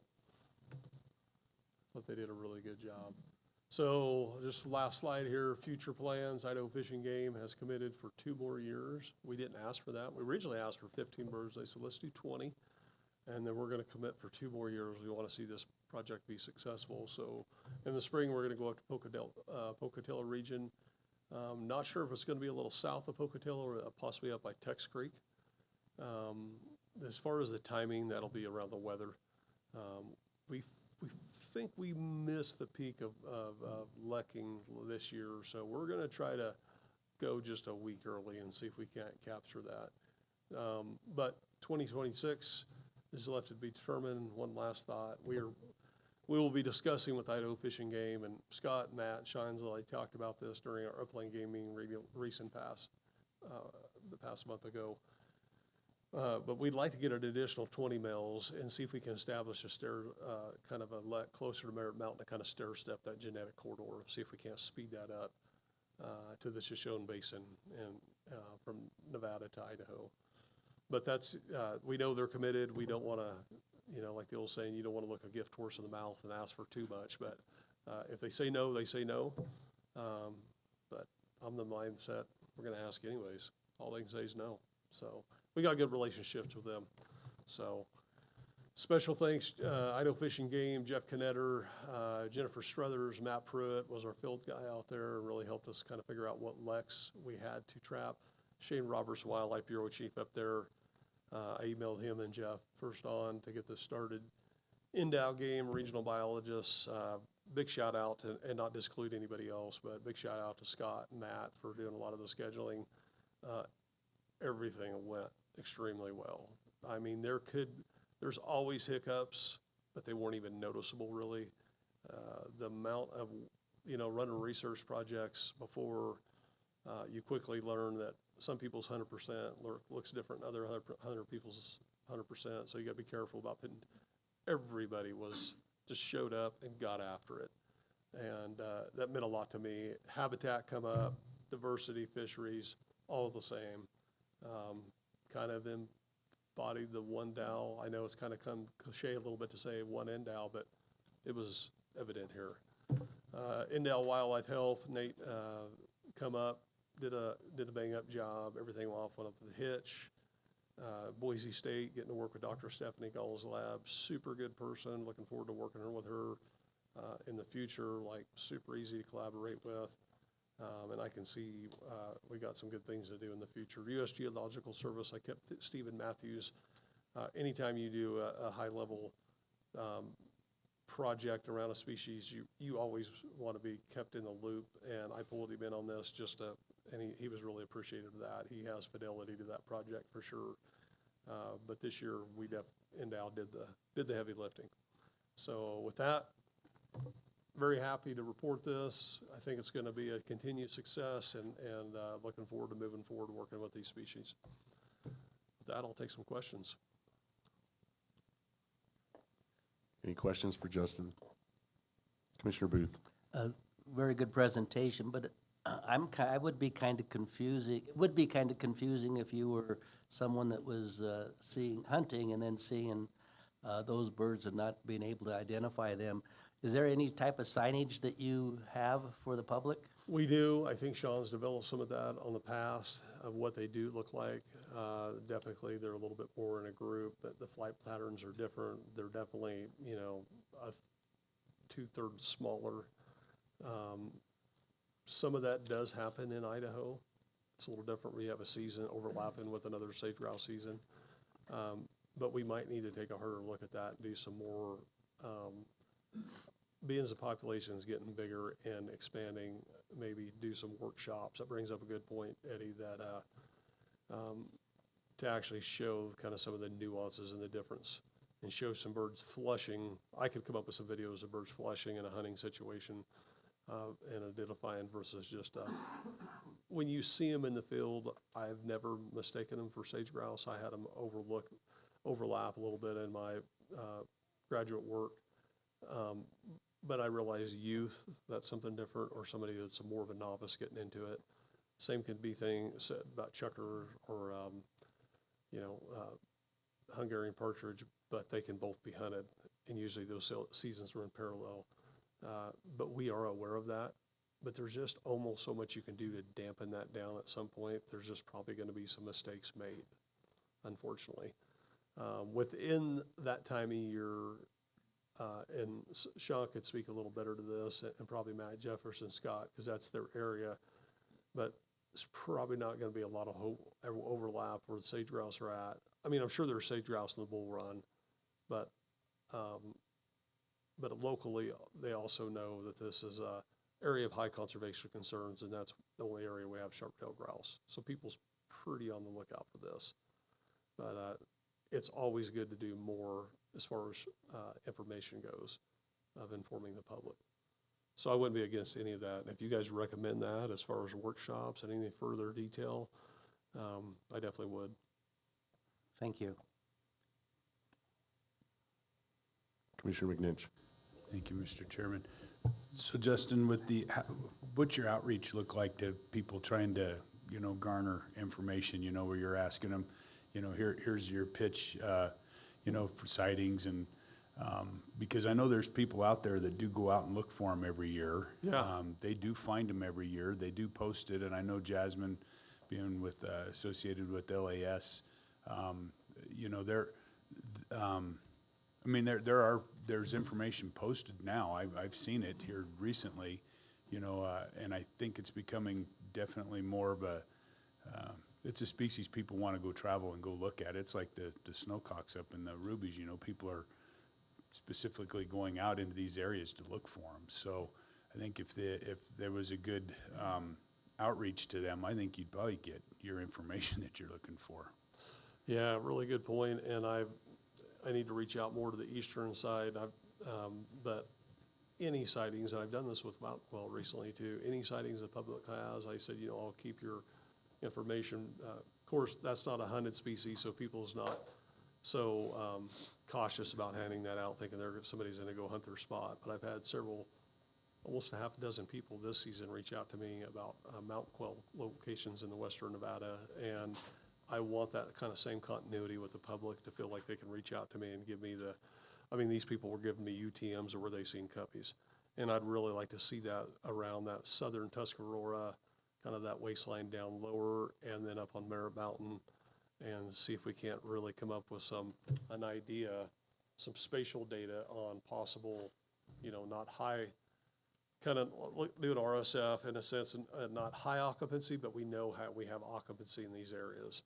And I think with this kind of public, the Con Ed public outreach that they put together, I think we're gonna get closer to doing that. Is there more to that, David, that you want? No, no, I'm not. Okay. Chris, I'm talking as close as I can to it now. I was told, talk to my mic. It's on. It's on. Anyway, I think there's opportunity, and some of this has to do with, people, when you're talking about some of these, I don't know, maybe more sensitive species, and I'll use spotted owl as a good example. Yeah. People do see them and do find them, but they don't report them where the public can see it because they don't want them bothered and disturbed. That might be the case with these, species like the sharptails too, where, people are just kind of, out of an abundance of caution or being real conservative, Yeah. they'll go out, look for them, might run into some, but they don't report it to anybody because they don't want, busloads of people showing up looking at them and looking for them. So I think that's an important, I'm serious, there's a lot of people that have traveled up and looked for these birds that, every year they go up. I think that it's, this citizen science, it's a little hard to manage at times, but over time it has a lot of value for sure. Has a ton of value. Yeah, and I don't take that lightly. I'm all about bringing in the public, even the non-hunting public, because we're close to hunting this population if we ever do. And it would have to get to, being as we have detailed population metrics on this and we have time series data through time, we would be very restrictive on the potential of it would never be a large-scale hunt. It would be more like a trophy hunt if there was one where you go out and have, one tag, something like Utah does on sage grouse now. You have to build a preference point or something, but as far as I want the public to feel like that they have value and can reach out to me directly and we can start getting a spreadsheet because probably some of that information is the best detailed information you can get back.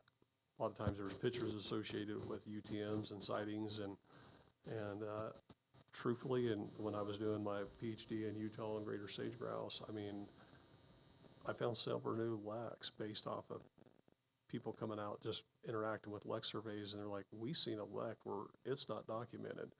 And I'd go check it out. One in particular, sure enough, it was a lek that nobody knew about. And yeah, that's not to be underrepresented. And the value in a species like this is, I've had an opportunity to go to prairie chicken leks and sage grouse leks. I've seen rough grouse drum. It's an experience. It's fun. So their value, while there might be opportunity for take at some point, what a positive experience for people to go out and see that. And I've never seen sharptail dance. I've never seen them on their lek, but that's impactful to people. We talk about getting people engaged and encouraged in wildlife conservation and just interested in wildlife. That's a good entry point. These types of these types of animals. There's definitely cultural significance, especially for the Native American species or Native American folks and cultures and tribes across the plains where there's plain sharptail, prairie chickens. Along with this, a lot of their dances come from that Western Indian tribes, so they're very aware of that too. And I think maybe even having some tribes involved in some of these projects would be pretty cool. But I got a presentation, I think it's on August 27th, to the Reno Audubon Society. Wanted me to give an update on the kind of current state of sage grouse conservation and kind of get into some of the stuff going on, but I'm also going to sleeve some of this stuff in too, because I think they would really nerd out on it. They will. Yeah. Commissioner Young.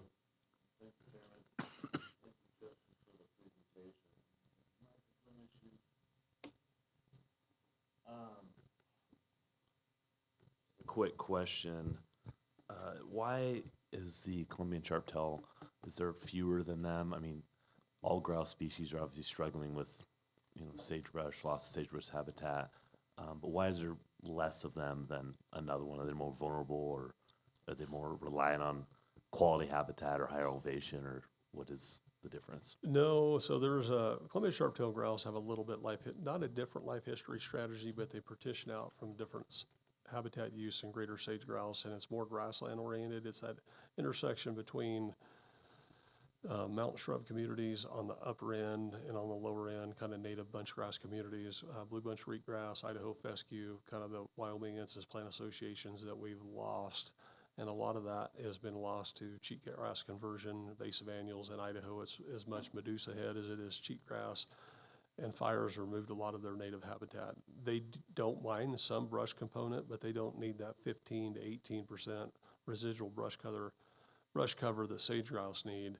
A lot of it's habitat fragmentation and a lot of it's habitat loss, especially in your areas of lower R&R. And I think that's what the population succumbed to in the 1960s, 70s, and when they really blinked out in the 1980s within Nevada.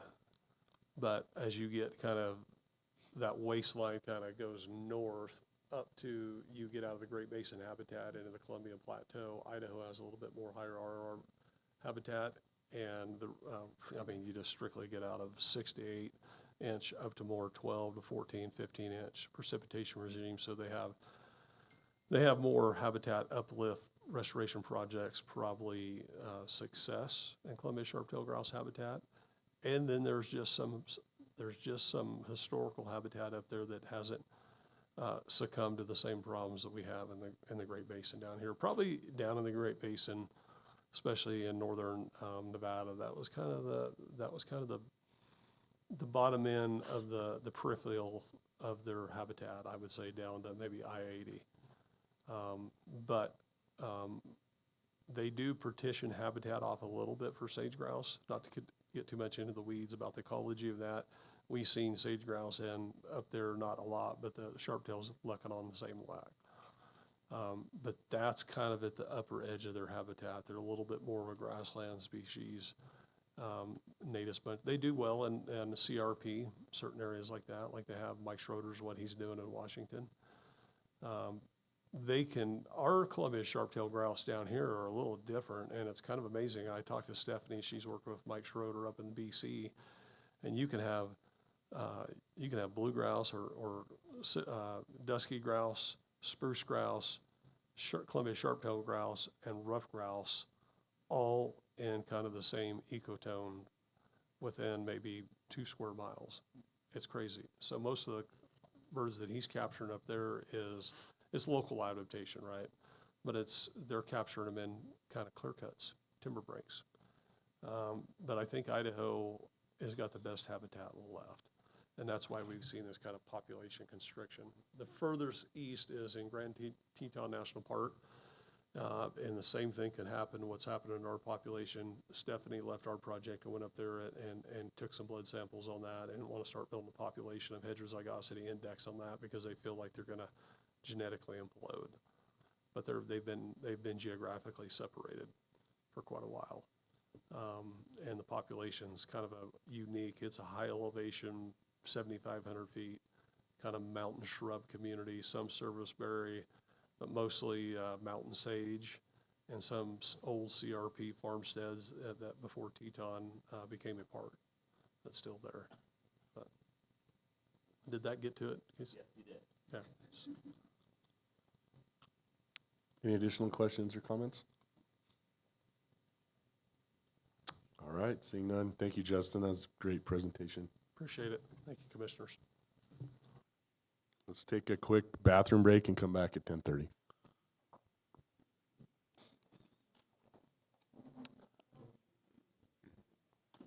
All right, we're going to get going again. Agenda item number 7D, report on Nevada's response to chronic wasting disease detection in California.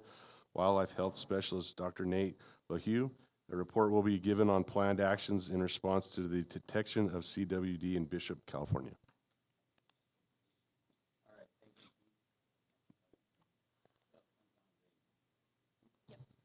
Oh, there we go. All right, thanks everybody. I'm Dr. Nate LaHue, veterinarian for NDOW. I'm going to talk today about chronic wasting disease and what we're doing in response to the most recent detection in California. So I'm just gonna, a lot of you probably already know this, but I'll give a brief brief overview of what CWD is. So CWD, or chronic wasting disease, is a fatal neurologic disease of cervids, so deer, elk, moose, caribou, reindeer. It's caused by a misfolded protein known as a prion. These type of diseases are called transmissible spongiform encephalopathies, or TSEs. It's most closely related to scrapie in sheep, or mad cow disease in cattle are probably the one that people are more familiar with. It's in its behavior, it's more similar to scrapie. In fact, there's a hypothesis that this actually came from scrapie. Unlike mad cow disease and more like scrapie, prions are shed in the tissues, urine, feces, saliva, and collect most densely in nervous tissue. So these prions, they're just proteins. They don't have DNA. They don't have RNA. And so they're incredibly hardy. They can last for years on the landscape. It's a slow moving infection. Infection to clinical signs averages 16 months. And then clinical signs to death can average 4 to 9 months. It is invariably fatal for all cervids that eventually get it. If they don't die of something else, they will eventually die of CWD. This is also true for any of what are now being called durable genotypes in deer that are out there. So it was first identified in Colorado in 1967 in captivity, in 1981 in the wild, and now it's spread across much of the U.S. and it's continuing to expand its distribution. Once it enters a state, eradication is almost impossible. There's one case in New York where they had an area around a cervid farm that was detected. They did a complete call around the farm, and they spent at least $1 million, if not more, dollars, and believe they eradicated it. But that was kind of a special case. In some areas, mature buck prevalence can be greater than 40%. And some areas with high prevalence have seen population declines. So it's spread through direct contact, the consumption or exposure of materials contaminated by urine, saliva, or feces, decomposed carcasses, and there is some research to suggest that they may be taken up by plants. Whether or not those prions remain infectious is unclear. It's ongoing research. Just because of their movement and their life history, male deer do have a higher likelihood of infection than female deer, and movement. Much of the movement on a broader scale through the U.S. is mostly driven by cervid farming and the movement of live cervids.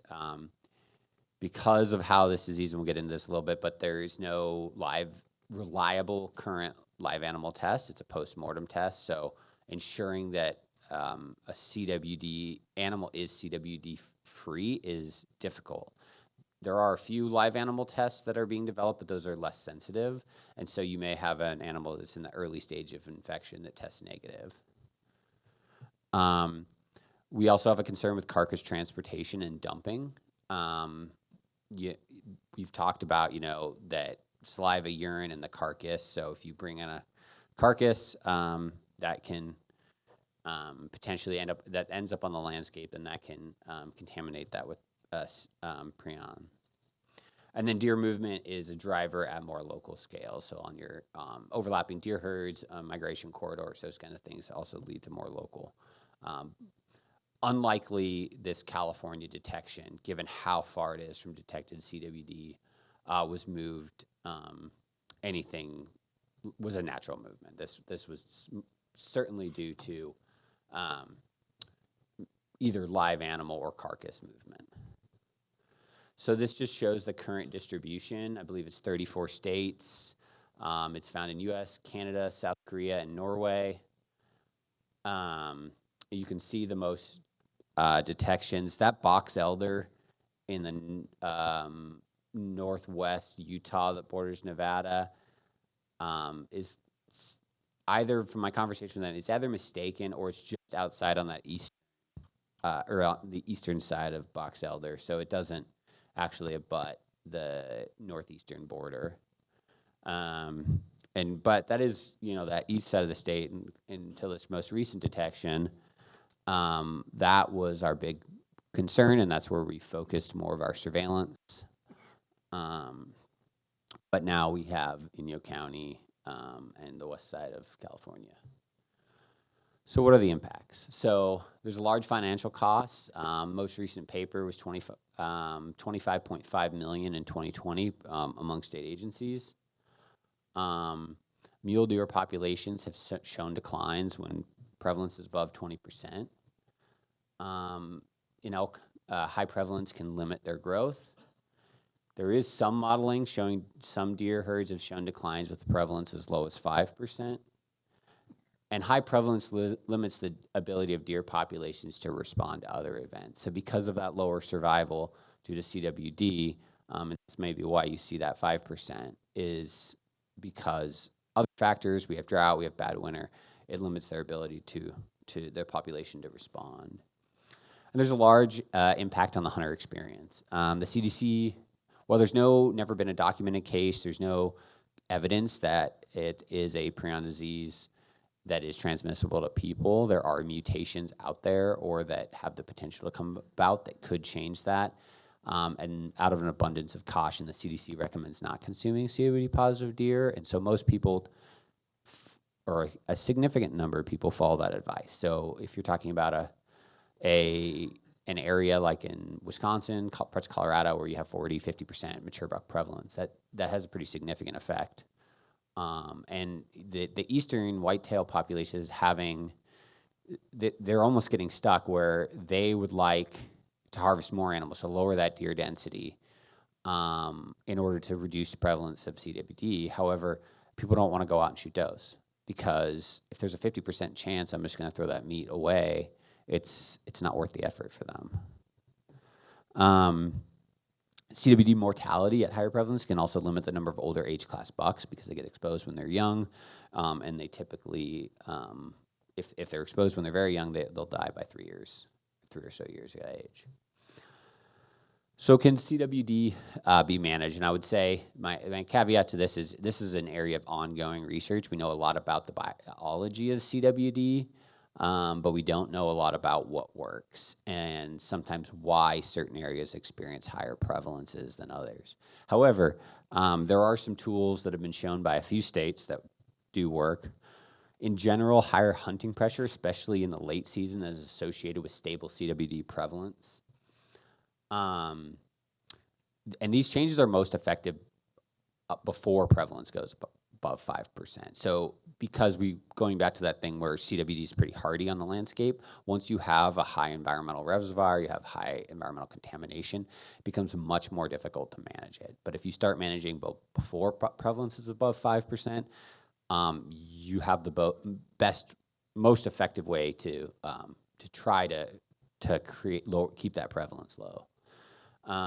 Harvest precisions in Colorado showed promoting high buck ratios saw exponential growth of CWD, whereas ones that had a standard or an increased harvest prescription saw stable CWD prevalence.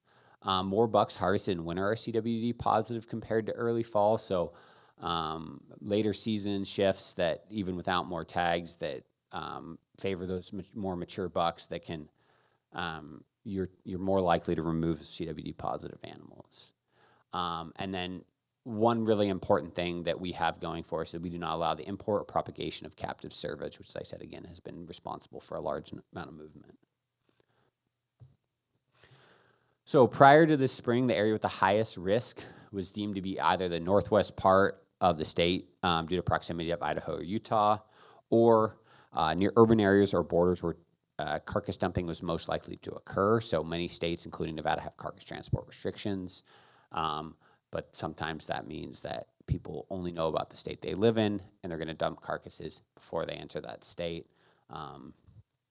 Reno is an area that we are concerned about, given the ag check station in California. People hunting out of state, they're going back to California. They know they're going to hit that, and so they may choose to dump parts in Reno. And now California is the newest positive states and is the most likely source of introduction to Nevada. So just to talk about CWD surveillance in Nevada, we've never had a confirmed case of CWD. In FY23, we sampled 340 mule deer and 74 elk, all were negative. FY24 is ongoing, but has seen a significant decline in samples tested. That's mostly due to lower quotas and lower hunter success, most likely, although we can't be certain. Based on FY22 and 23, our statewide detection prevalence, the prevalence of disease above which we'd expect a positive was 0.6% for deer and 2.2% for elk. Now, granted, the huge caveat is that is a statewide estimate. It doesn't mean that it's not way higher in a certain area, that those calculations assume a random distribution, which we do not have. So, and then again, sampling is most focused on the northeast part of the state. So this is just over the last 2 years, or FY22 and 23, all the units that were sampled in the state. And unfortunately, there's not a lot of sampling in that part that borders Bishop. So we, other than a little bit around Reno, we haven't done a lot of sampling, and most of that's probably due to just few tags. So the 2 detections in California, there's some buffers around there. So on the left is Yosemite Lakes on the western side of the Sierras, and then Bishop, California on the eastern side. And that Round Valley deer herd that is north of Bishop there are some deer from that herd that some are on the western slope. So this might be it's possible there's 2 different introductions of CWD, but it's also possible that it was a single introduction and deer moved. Now, if deer did move it, that lends itself to the idea that it's been there for a while. California does a similar number of samples as us, despite harvesting a huge amount more deer. So again, the Yosemite Lakes one was a clinical suspect, a deer that died. Now, if it did die of CWD, that's another indication that that disease has been there for a while. And then Bishop was a roadkill in February of 2024. So again, little to no sampling has been done in the area adjacent to the detection. So we kind of scrambled. Unfortunately, there were some delays in those samples getting to their wildlife health lab and the confirmatory testing, and so we didn't find out until beginning of May. And so that put us on a tight timeline to try to come up with something to respond to this before next hunting season. But their 2 goals were to determine if CWD is present in Nevada, and if so, where, and to limit CWD's movement and spread. So we have implemented mandatory sampling and a transport restriction zone. And this is the quarantine order issued by Dr. J.J. Gokachia, who's the director of Nevada Department of Agriculture. He is the state quarantine officer and the one that has authority for these quarantine orders, both for movement and mandatory testing.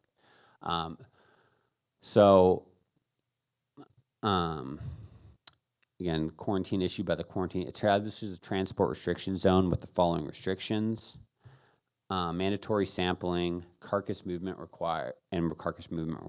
So this is the mandatory sampling and transport order as it applies. We did go pretty far north with this into the Reno area, and this was primarily to make compliance easier. So because we have those transport restrictions and we're asking for sampling of brain material, we wanted people to be able to go to Reno, come back to their house, clean their animal. They can come to an office, and have a sample taken. We're going to hopefully get some funding to have a number of technicians to help fulfill this. But this, there's taxidermists in Reno, there's meat processors in Reno. So this, including Reno and the Carson area, was done where there's more of those services as well. just to make it easier for folks to abide by those requirements. So for mandatory sampling, anyone that harvesting a deer within the TRZ must submit a CWD sample, and it can be done by coming to an office location within the TRZ, so that's generally Tonopah or Valley Road. Taking the sample yourself, we have a sign up on the NDOW webpage we have for the last couple years. We have a instructional video on people that want to take their own sample. We have schedules of check stations on the website, and just to say, this is also true for anybody that wants to do a voluntary sample and that has a tag anywhere else in the state for either deer or elk or moose. That we're going to have a hotline during part of the year during archery and muzzleloader. It's not economical. There's few enough tags in that area that it's not economical to have these areas staffed 7 days a week. So we're going to have folks on call so they can call a hotline, get a hold of somebody, and we can meet them and get that sample taken. As far as the carcass transport restrictions, it's basically the same rule as Senate Bill 85. So I won't go read all of this, but Senate Bill 85 was passed in 2019 to limit what you can bring into the state to prevent the import of CWD, and this goes for what's now allowed outside of the TRZ, with the added exception that you can, if you do self-sampling, you can bring out that self-sampling sample collected for CWD surveillance. If you want to clean, as long as you abide by this, but you want to take your CWD sample and then drop it off at the office in Elko, if you're going home there, then that's fine. Carcass disposable, we asked that within the TRZ, all parts not able to be transported out of the TRZ must be disposed of in the following manner. We preferably to not move it. It can be left at the site of harvest. It's disposed of and approved in a certified landfill, and we'll have a list of those on our website. Or they'll have the option if they're coming in for either Valley Road or a check station within the TRZ or Tonopah to surrender at that point. We can dispose of those parts. So outreach, we've worked pretty heavily with Con Ed, and they've been really helpful in getting a number of these things out on a really tight timeline. With full-page article in the regulation booklet. All affected hunters received a notification with a map with their tag. We have applied to the USDA's APHIS CWD grant and asking for extensive funding for advertising and research, or advertising outreach, and we encourage everyone to report sick or dead deer. We still have our mortality reporting for all dead wildlife on our website. We encourage everybody in the state that harvests deer or elk to get their get them tested for CWD. We'll do a lot more advertising. If we do get that grant, we asked for about $100,000 for just advertising that would start October 1st, because it's on the federal fiscal year. And then encourage everybody to abide by transport restrictions when hunting in the TRZ and out of state. So just real briefly, in preparation for this season, I will say we're going to try to turn things around as quickly as possible. As far as sampling and test results go, some of that's going to depend on, we can be efficient on our end as much as we can. Some of that will depend on how backed up the lab gets. Sometimes those labs in the really busy part of hunting season get a bit backed up. So if we do detect CWD, the goals will be to minimize the effect of it on ungulate populations. So to minimize spread between herds, maintain low prevalence in infected herds, maximize recreational opportunities, minimize the health risk of CWD for humans, maintain public trust and support, and to use adaptive management to evaluate management effectiveness, and to minimize the cost. We'll expand mandatory sampling and the TRZ as needed. We will first attempt to determine the prevalence in the affected area. Once prevalence is determined, we'll use adaptive management, including harvest prescriptions to limit spread, maintain or reduce prevalence so it's less than 5%. And with that, I'll stand for any questions. Any questions for Nate? Go ahead. For regarding the portions that are left in the field, as right now that's a preferred method, does that change if you find wasting disease amongst the population? So that's a good question, and that's something that's been debated among agencies. I think you could make the argument that, okay, if it's detected, that animal is positive, you're leaving more prions on the landscape. The counter argument is that, well, it's probably already there on the landscape. We're trying to reduce prevalence, and we don't want to spread it. Some states have gone to dumpsters at points where they put in dumpsters, and then the agency takes those to improve landfill. It takes a lot of money and manpower to do that, and that can be pretty challenging. And I don't think that we necessarily have the capacity to do that. And there's so many entry points. It's such a broad area for the number of tags. I don't know that is as feasible here, and so we ask that people can dispose of them, in an appropriate landfill. But WAFWA, Wildlife Health Committee, is kind of, and through the CWD management, considers leaving them at the site of harvest to be an appropriate method. And some of that's just based on practicality. Great, thank you. Commissioner Young? Thank you. Thank you for the presentation. You touched on it as to live testing.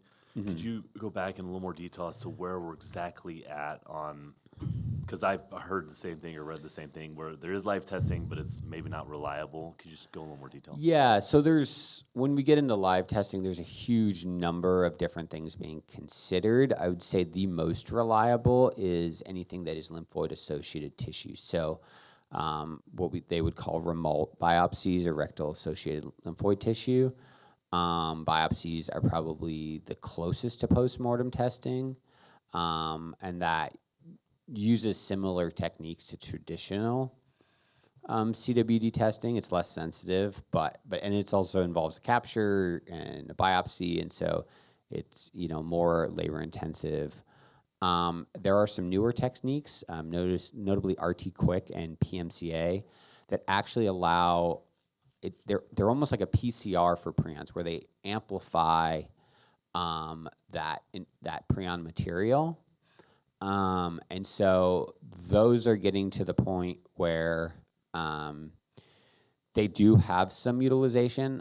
I would love to see RT-Quick for blood, and I haven't seen reliable papers yet on that, because that would not. I would say it wouldn't replace harvest sampling, but we do enough captures every year that it would be an added benefit to be able to do that. And so, it's close, but I would say it's, at least on blood, it's not quite there, but a number of other things they're looking into.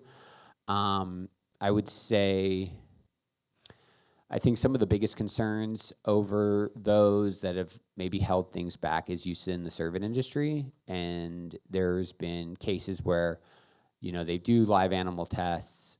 Okay, that animal's negative, they move them, and then those animals later on postmortem test positive for CWD.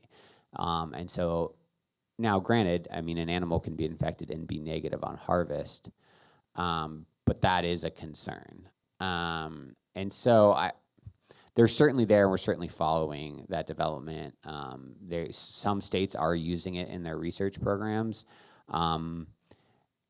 I am not aware of, most states are still basing their management and their actual prevalence based on hunter harvest, to kind of standardize that sampling. All the live animal testing is more being used for research projects, to look at survival, to look at movement and CWD. So there's a lot of really interesting research going on using that live animal testing. But to kind of standardize surveillance and prevalence determination and risk assessment, the metric has generally been hunter harvest. Yeah. No, thank you. And then I've got one other question. I think it might be too early, but Colorado changed their seasons around. They moved them back to that later date. Mm-hmm. is it just still too early to see if that did have a positive impact in the sense of lowering the prevalence? Or, again, I think they changed it 2020, so we're kind of at the end of the 5-year date. Is that Yeah, too early, or? I'm trying to remember which paper, if that was Colorado. So Colorado did do that harvest prescription, and they definitely have shown that where they increased harvest, they published data recently, they saw at least a stable prevalence, and where they had more limited harvest, higher buck ratios, that they saw an exponential growth in CWD prevalence. And I don't remember off the top of my head which state it was from, but there was at least one paper that showed moving, at least moving it later results in more CWD animals being harvested. I don't know that anything's been published on the exact change in prevalence over that, but I imagine that'll be coming shortly since they're at that point. Additional questions for Nate? Commissioner Keel? Yeah, thanks, Chair Caviglia. I know you mentioned, it's variable, but generally, what's the turnaround time on the sample? I'm trying to think, the hunter harvest, submits a sample, hangs the meat prior to processing, and then, is it typically all the way in the freezer before they'll get a result, or how does that work?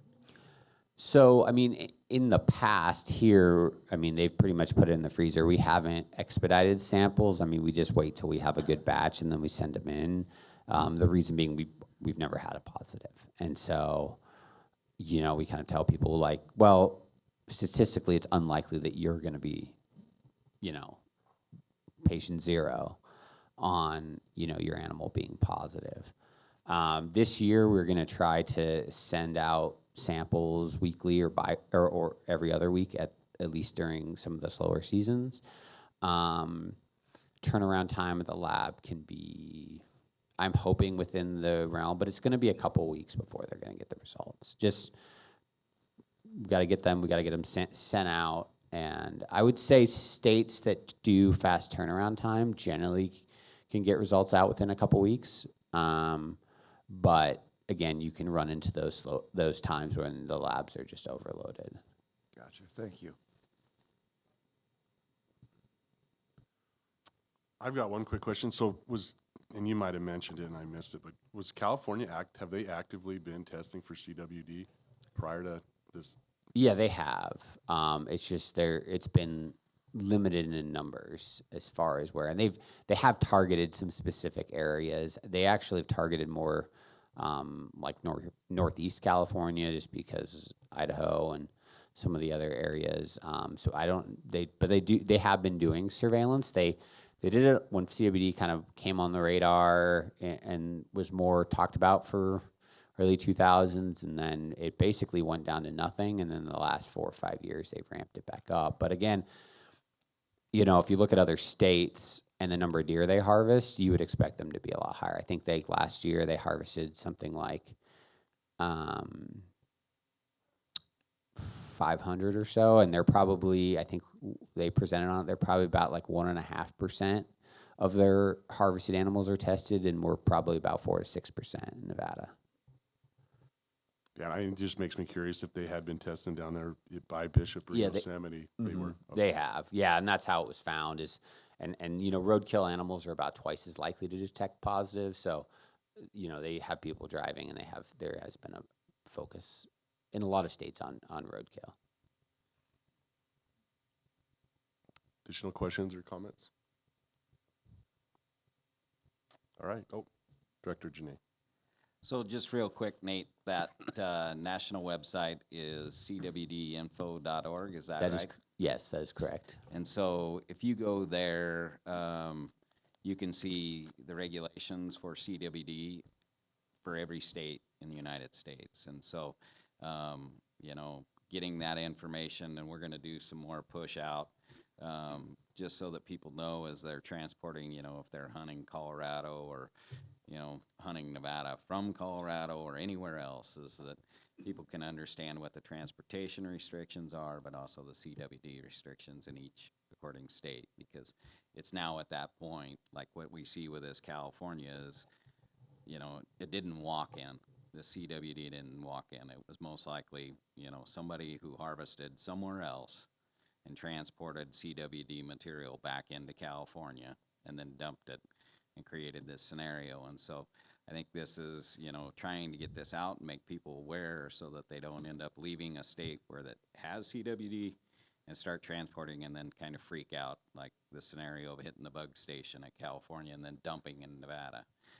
Is trying to get that information into people's hands. And so we'll be doing a push across WAFWA, the western states. We're going to do a push to try to get that information to all the tag holders in each of the according states. But we'll also be, you know, singing this tune a lot as you see the right before the seasons.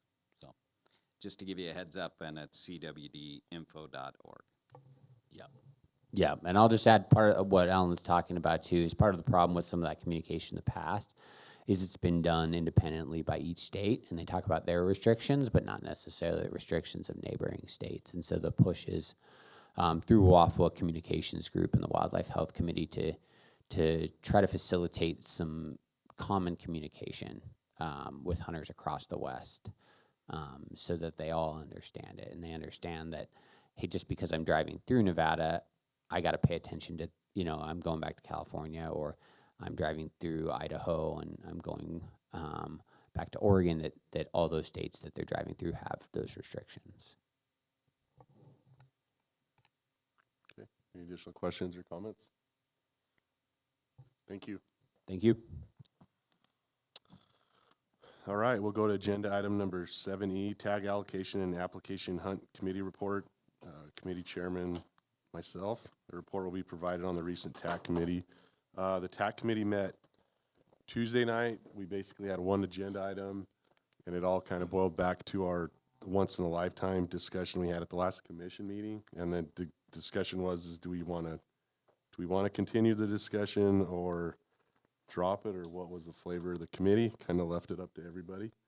And I guess we are gonna continue that discussion, but we're also gonna delve into looking at some other options with bonus points and kind of where we're at with all of that. So that was pretty much it. That was our only item on the agenda. So that discussion will continue at the TAC level. All right, any TAC members? I think I got it. All right, just checking. Okay, we're gonna go to agenda item number 8A, Finance Committee report. Committee Chairman Shane Rogers, informational. A report will be provided on the recent Finance Committee meeting. All right, thank you, Mr. Chair. The Finance Committee did have an opportunity to host a meeting on Wednesday, May 22nd, and we had a number of agenda items that the committee discussed. In particular, one of the items was we did have a very good presentation regarding the budget process, and Deputy Director Jordan Gosher did a great presentation to the committee and kind of outlining again what that budget process looks like, also talking about the governor's 3-year plan policy matrix and going over that. Also the budget timeline request and deadlines and how that may work.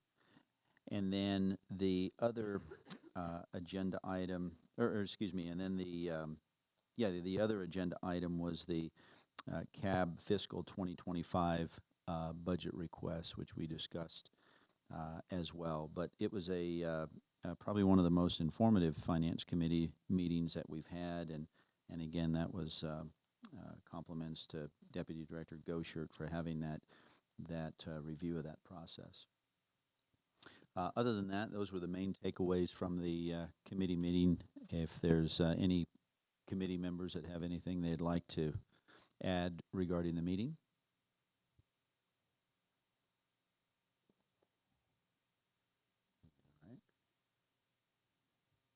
All right, thank you, Vice Chair Rogers. All right, with that, we're going to go to agenda item number 8B, fiscal year 2025 County Advisory Boards to Manage Wildlife Budget Requests. Finance Committee Chairman Shane Rogers for possible action. The commission will consider and may approve an amount to fund the county advisory boards to manage wildlife for fiscal year 2025. The finance committee recommended to approve an allocation of $36,526 at their meeting on May 22nd, 2024. The CAB request was $38,573. The commission may discuss approving funding at either of those amount requests. All right, thank you, Mr. Chair. So as far as the 2025 CAB budget request, again, we had a lot of discussion around that. We had all of the counties submit their current balances, their budget requests. There was a couple of counties that did not participate. Esmeralda County, Story County did not provide any data.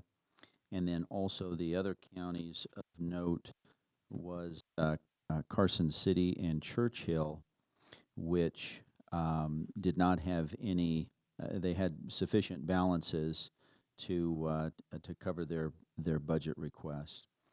And the amount that we approved at the committee level, again, was the fiscal year 2025 governor's recommended budget, which was the $36,526. After the counties submitted their recommendations, the amount that they had provided was that $38,573 figure, so a difference of $2,047. And again, as I mentioned, we did make a motion at the committee level for approval of that $36,526, but we do, if it's the agreed upon by the commission, we certainly could do that higher amount that was recommended by the CABs. And with that, if there's any questions? Any questions for Vice Chair Rogers? Commissioner Kill. Thank you, Chair Capiglia. Yeah, Vice Chair Rogers, so did the committee discuss where the 2,047 would be deducted from if we went with that lower rate? Or not rate, but amount? Yeah, so where it would be deducted from? Correct. Yeah, so on both sides of that, in terms of the deductions, we would probably just look at proportionately across the board with some of the CABs. And then if in fact we did decide to go with if it was agreed upon to go for the higher amount, it's my understanding that staff would then be able to do a write-up recommendation through the budget process for that higher amount as well, if need be. Okay. Additional questions or comments?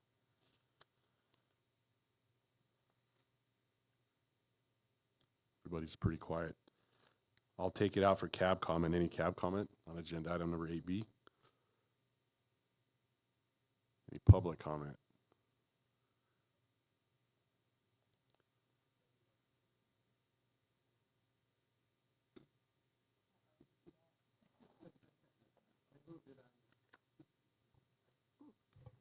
Karen Taylor, Washoe County. I'm just speaking for myself.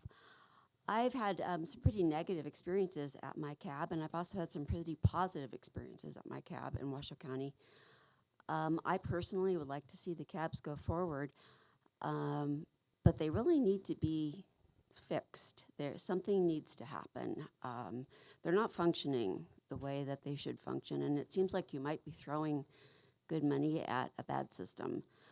Ultimately, in my opinion, the CABs could be a great resource for citizen science, for all kinds of things. I've been involved in several citizen science projects, too, that are ongoing in Nevada right now. And I really see the CABs as something that could involve not just the hunting community, but also the non-hunting community. But there needs to be a complete rehaul, a complete redoing of the CABs before you throw more money at them, in my opinion.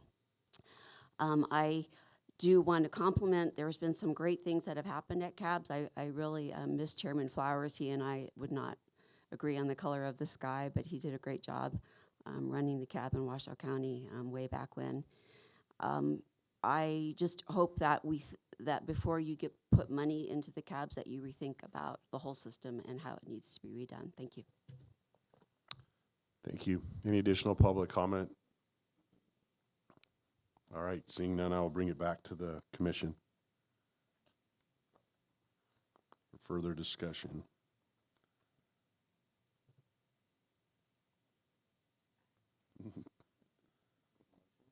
Or make a motion.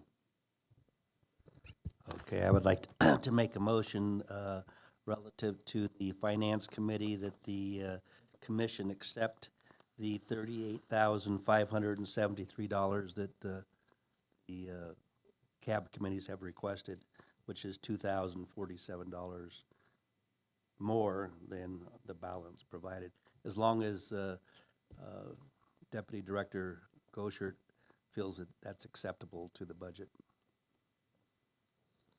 Yes, Deputy Director Goshert, for the record, if you guys approve that amount, we will process a work program and make it work. Okay, so that is my recommendation and motion.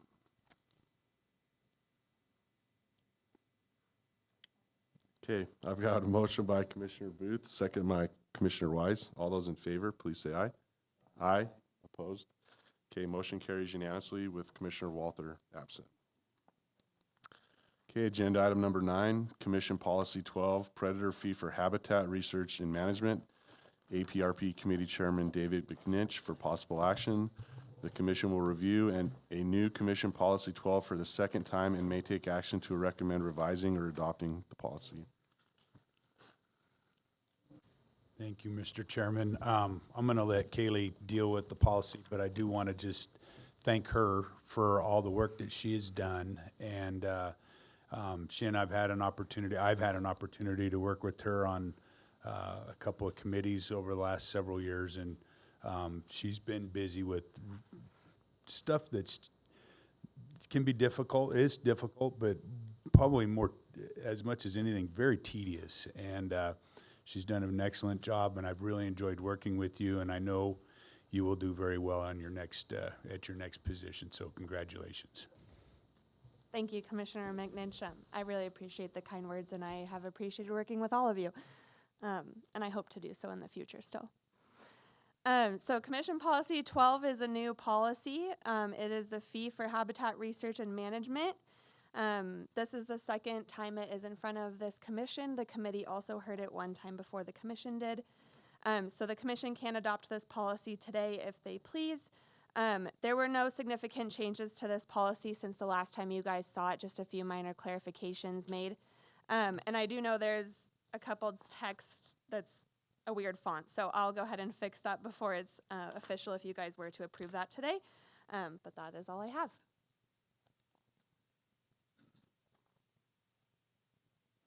All right. Any commission questions or comments on Commission Policy number 12?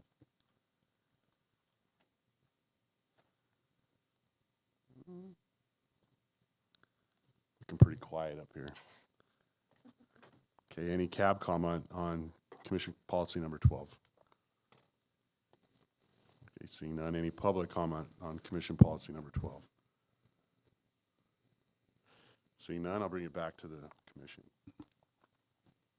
Commissioner Keel. Yeah, thank you, Chairman.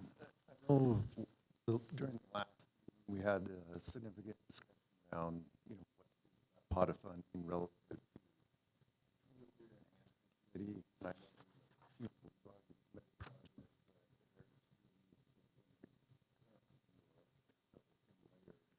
was there any discussion relative to Policy 12 and being able to get specific funds for that? And I guess that's either the department or Commissioner McNinch. Thank you, Commissioner Keel. I'll speak a little bit. No, there hasn't been any further discussion anywhere just since our last commission meeting So we're just kind of carrying that concept into this meeting more than anything. You know, for me, I'm certainly, in no way am I opposed to putting money towards mule deer enhancement programs and projects and, you know, things like that. I had a real interesting conversation with someone yesterday that, you know, I'll be honest with you, it's, you know, put me on the fence a little bit more. I like the idea of having the money, I don't know, more flexible, I don't know the word. You know, I understand the importance of finding a more consistent, more, lack of a better term, permanent funding source for our enhancement program stuff, for our mule deer projects. But I'm concerned that it might come at the expense of something else that we, you know, that's out there. I had another very broad conversation with somebody about state wildlife action plans. And at WAFWA, I sat in on a meeting that, you know, we don't talk about them a lot right here, the wildlife action plan. And the comment was made that it was kind of a rhetorical question, you know, are those wildlife action plans an internal guidance document, or are they calls to action? And for me, it really hit hard. It really resonated with me. And to me, they're calls to action. That's what they are. They're, you know, we're identifying species of conservation need in that document. You know, it's important to, mule deer are included in that, but so are, you know, hundreds of other species. And so I struggle with, you know, why not designate the money for something else in that wildlife action plan? You know, is there something else that could use, you know, that support just as much or even more? I don't know. So I've struggled with it in that sense. Do we set an amount that we use specifically for mule deer, understanding that in the right projects we're probably going to benefit a number of other species, but at the same time, I'm struggling with it. I have, for me personally, but no, there hasn't been any specific conversation outside of what we've been doing here on the commission. And you know, I'll be honest, I still lean towards leaving it a little more flexible and a little more open for the time being. That's just where I stand, but I'm one of 9 people, so 8 today, I guess. Commissioner Young. Yeah, no, thank you for that. Geez, I'm drawing a blank. Commissioner McNitch, that's actually helpful. And to be honest, I mean, I'm happy where we're at. I just don't want to not recognize, you know, the groundswell with the subcommittees in the mule deer enhancement program that are coming up with these projects that do benefit not only mule deer, but all the other species as well. And really, that's where I want to make sure that they're recognized for the work they're doing. But, you know, there is a process in place to get those projects funded through the Heritage. So I'm happy either way. But yeah, thanks for the discussion. And I'll share this. It's a policy. I hate to say it, but we're probably closer to starting another review than we are finishing one. So, you know, there was a lot of work done on those, a lot of upgrading. A lot of them had not been reviewed, affirmed, reaffirmed, whatever we want it, for years. Some of them for over a decade. So this was a real grind getting through all of our policies. This is just kind of the tail end with this new policy. But nothing precludes us from opening any policy at any time and having that conversation and reopening it. So it's not like we're putting a statute in place, you know, like the legislature putting a statute in place that makes it real difficult with time. We have opportunity here with our policies, and you know, if there's a real drastic need to put that money or really focus on something sooner than later, we have the ability and the authorities to do it right here in real short order. So That's why I'm not overly concerned about, we're not missing anything either way. Commissioner Young?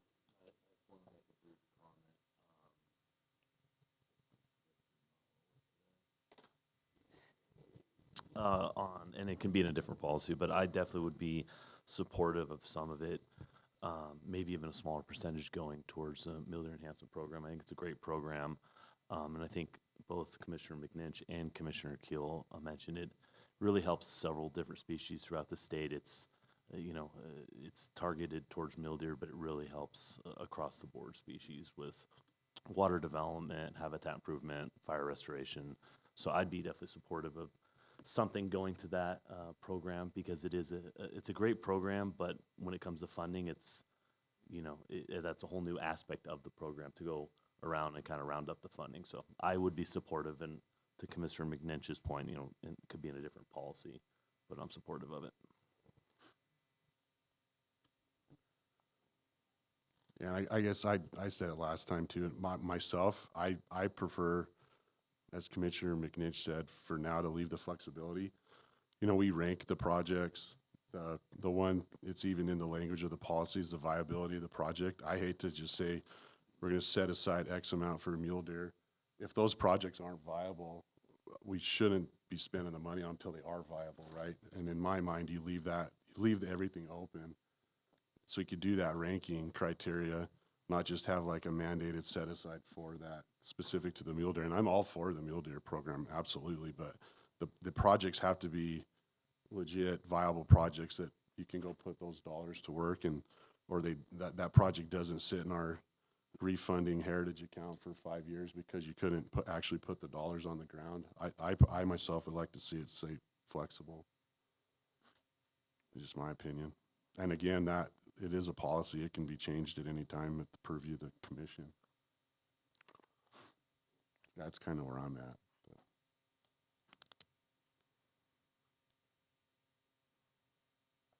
Any additional commission discussion, or Commissioner Wise?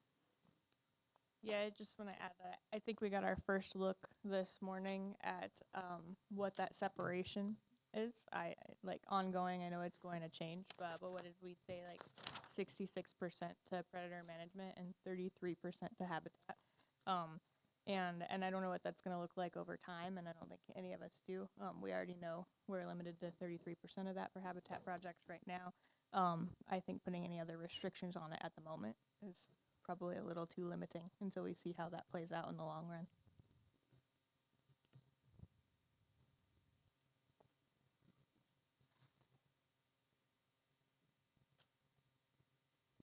Crickets.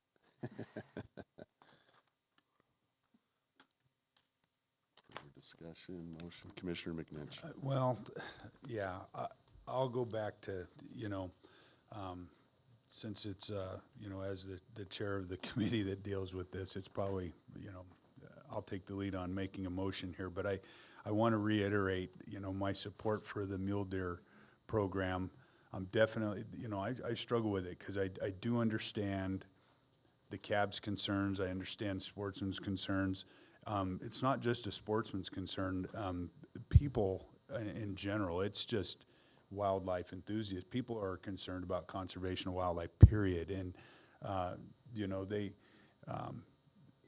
don't always break it down into, well, it's mule deer. We gotta, they see, there's a broader interest out there.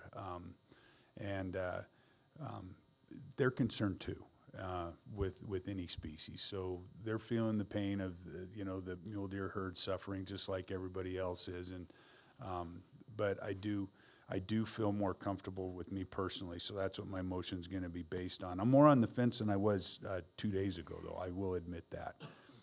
But I'll make a motion to approve Commission Policy 12 as it's presented today. Okay, I have a motion by Commissioner McNinch, second by Commissioner Barnes. All those in favor, please say aye. Aye. Opposed? Okay, motion carries unanimously with Commissioner Walther absent. All right, agenda item number 10, approval of elk damage elk damage payment exceeding $10,000, Wildlife Staff Specialist Cody McKee for possible action. An assessment of elk damage on Granite Peak Ranch in White Pine County totaling $13,318 was conducted by department personnel and submitted for reimbursement by Bruce Hubbard, agent for the property. Per NAC 504.421, Section 1F, a loss on one site must be limited to $10,000 unless the commission determines that a claimant may be paid more and there is sufficient money to pay him or her. The commission is required to review and approve the payment for elk damage.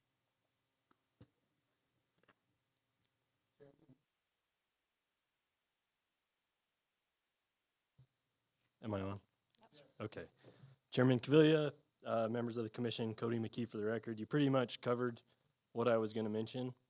But I will say, just based off of monitoring from our biologist, Cody Mangini, who covers this area, we saw about a 10% reduction in the elk that were on Granite Peak Ranch last summer, and then also effectiveness of the ongoing depredation hunts that we have for the area. So we've had a pretty aggressive cow elk depredation season for the last 3 years that puts the majority of focus of our hunters on elk that are frequenting those Granite Peak areas. So we're putting a lot of resources into trying to address this issue. It does continue to be persistent. The requested amount is over half, or a half reduction from last year. So I'd like to say that's all because of fewer elk on the fields, but it's actually because hay prices have dropped substantially compared to last year. So I think a ton of hay last year was $385 a ton,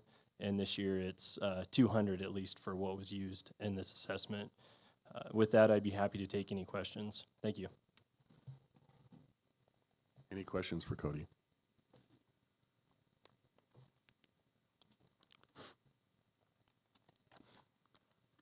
I do have one, Cody. I know this ranch is right on the border. Do they also get reimbursed from the state of Utah if they get damage on the fields on the Utah side? I'm actually not sure what they receive from the state of Utah. We do have concurrent depredation seasons, so we're at least trying to target the elk at the same time so they don't just ping pong back and forth between the two fields. But to answer your question, I don't. I could look into that to find out if there is any damage reimbursement for the Utah side. No, it's not a big deal. I was just curious. And then I know I said it last year, but it is amazing how far the elk travel off the mountain on either side to get down to this ranch. But yeah, there's some funny observations. For whatever reason, those elk go through, they make a long distance movement like you said, but I mean, we've had hunters in place 3 years in a row, and for whatever reason, they haven't learned not to make that movement. So whatever's in the fields continues to be a pretty big draw. I did want to point out, in the scheme of discussions to find alternatives to deal with this, we did meet with Bruce Hubbard last summer to discuss the potential for elk fencing. A fence, the size of fence that would be required to actually exclude elk from the property would probably run around $750,000, if not more. And so, in my opinion, a payment of $13,000 is warranted and greatly exceeds or justifies going this route versus the substantial financial investment it would take to actually keep them off the fields. all right, any additional questions for Cody? Okay, seeing none, any cab comment? Seeing none, any public comment? Okay, seeing none, I'll bring it back to the commission.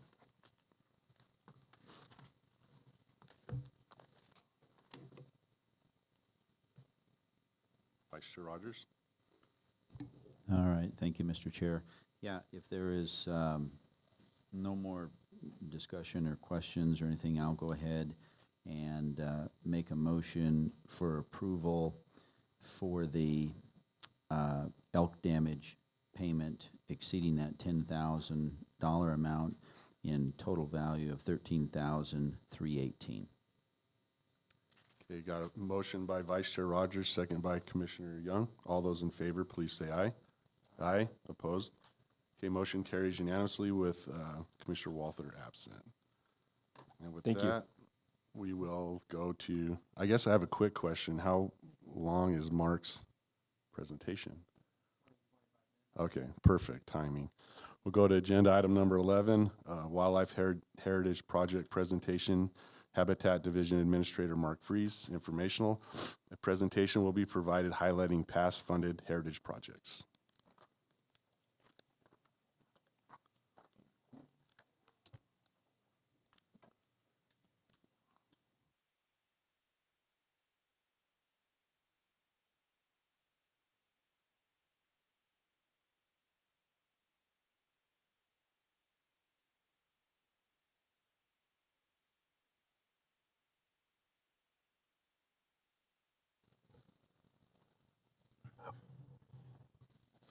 All right, while this thing loads, thank you, Chair Cavilla, members of the commission, Mark Fries, Habitat Division Administrator for the record.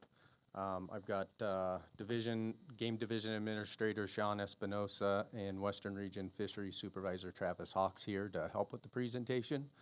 This presentation was developed at the request of Commissioner Barnes, who wanted to see some past heritage projects. We've added a little bit of background to it as well. I will say it is a privilege to get to administer this program. And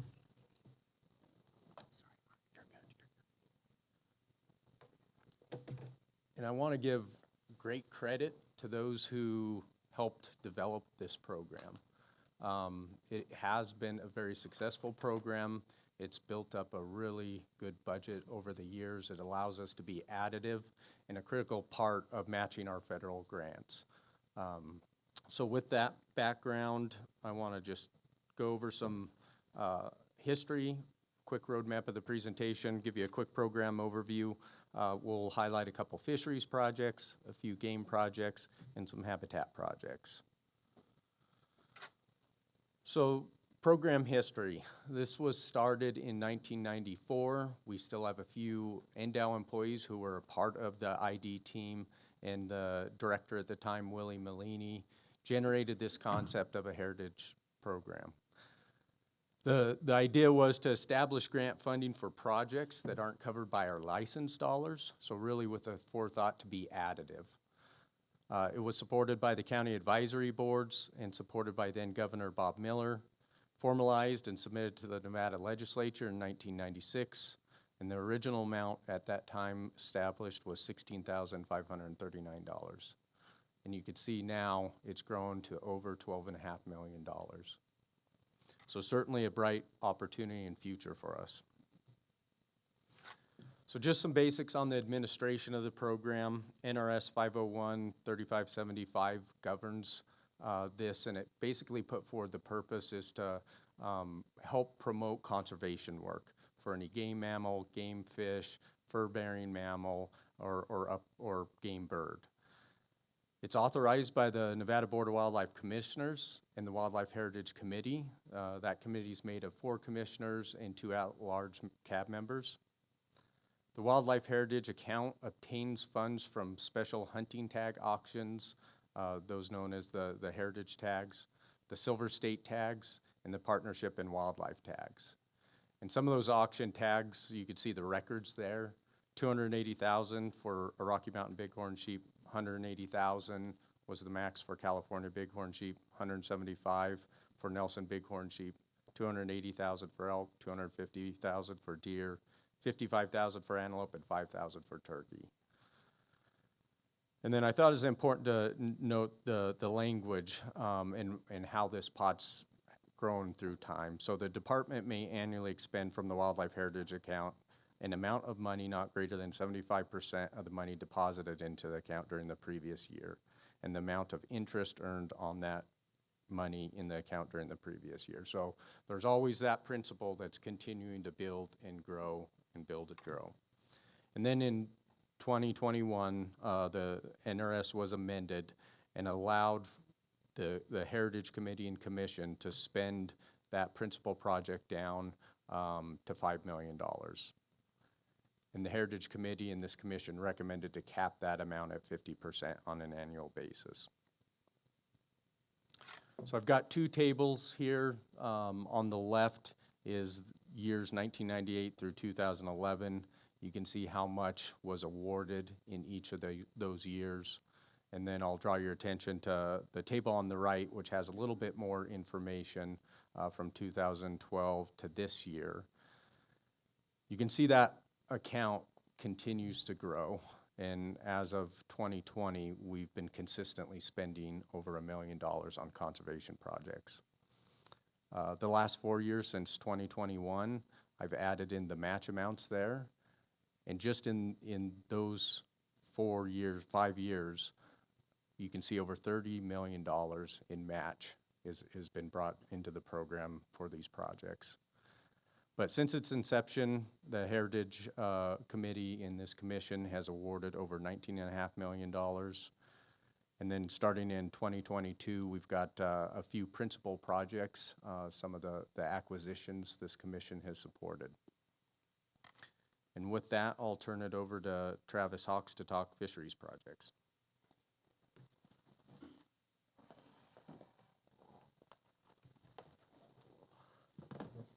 Okay, thank you, Chairman Caviglia and Commissioners, for the opportunity. Travis Hawks, Western Region Fisheries Supervisor. Before I dive in, I just want to say when I was asked to highlight a couple of the more attractive fisheries projects, I had the realization that not everyone finds species with scales, slime, and no eyelashes as attractive, but I'm going to do my best. So the first one is our Marlette Lake Broodstock Facilities Improvement Project. And for background, Marlette Lake sits at about 8,000 feet in the Carson Spur of the Sierras, kind of dead center between Lake Tahoe and Carson City. The dam was built in 1873 to provide water to Virginia City. It continues to be used as a water source for Virginia City, but in the 60s, NDOW identified the potential at the lake to utilize it as a brood stock and place to take eggs for high quality trout for our hatchery production program and statewide stocking. Over the past 10, 15 years, the age of the facility at Marlette Lake has started to show to the point where we started to see a decline in the number of eggs we were collecting annually, mainly attributed to the sedimentation. Decomposed granite comes down the only tributary to the lake where our spawning station sits, and ultimately plugged a culvert and made the approach for the fish that need to swim upstream in order to get to our station pretty difficult. Mainly small fish were able to reach the station, larger fish were unable to. So we started in motion this project to first design and permit permit a replacement for those culverts that were in the way. And that was funded with Question 1 and AB 84 money. And then once that was complete, we needed to actually pay for the construction, and so we approached Heritage for that. We asked for $100,000 and were awarded it. And the project went through in 2021. The ultimate goals was to just increase the effectiveness of our operation and get us back to a more self-sufficient hatchery program. So when we lose numbers of fish coming to Marlette Lake, we have to actually go out and buy eggs from commercial facilities. Those strains of trout are typically fairly domesticated, not a wild Nevada strain that performs better for us. So we achieved that in 21 with the completed construction. So what you're looking at is on the left, that's pre-construction, that's the upstream view, that's where the creek meets the lake. As you can see, there's two culverts there. The one on the right was entirely plugged, no water was flowing through. And then the approach for the fish is pretty there's a lot of sedimentation there. They're pretty exposed to, there's a number of predators up there that will pick those fish off as they approach. So the goal was to dredge that and then replace those two culverts. In the middle there, that's an upstream view looking down at the lake. On the right, that's where the fish trap is, so those fish swim under that road and into the trap there. And then that final picture on the right, that's the upstream view, same view as you're seeing on the left with the new culvert that was this past May. And deep in the channel, installed some boulder baffling.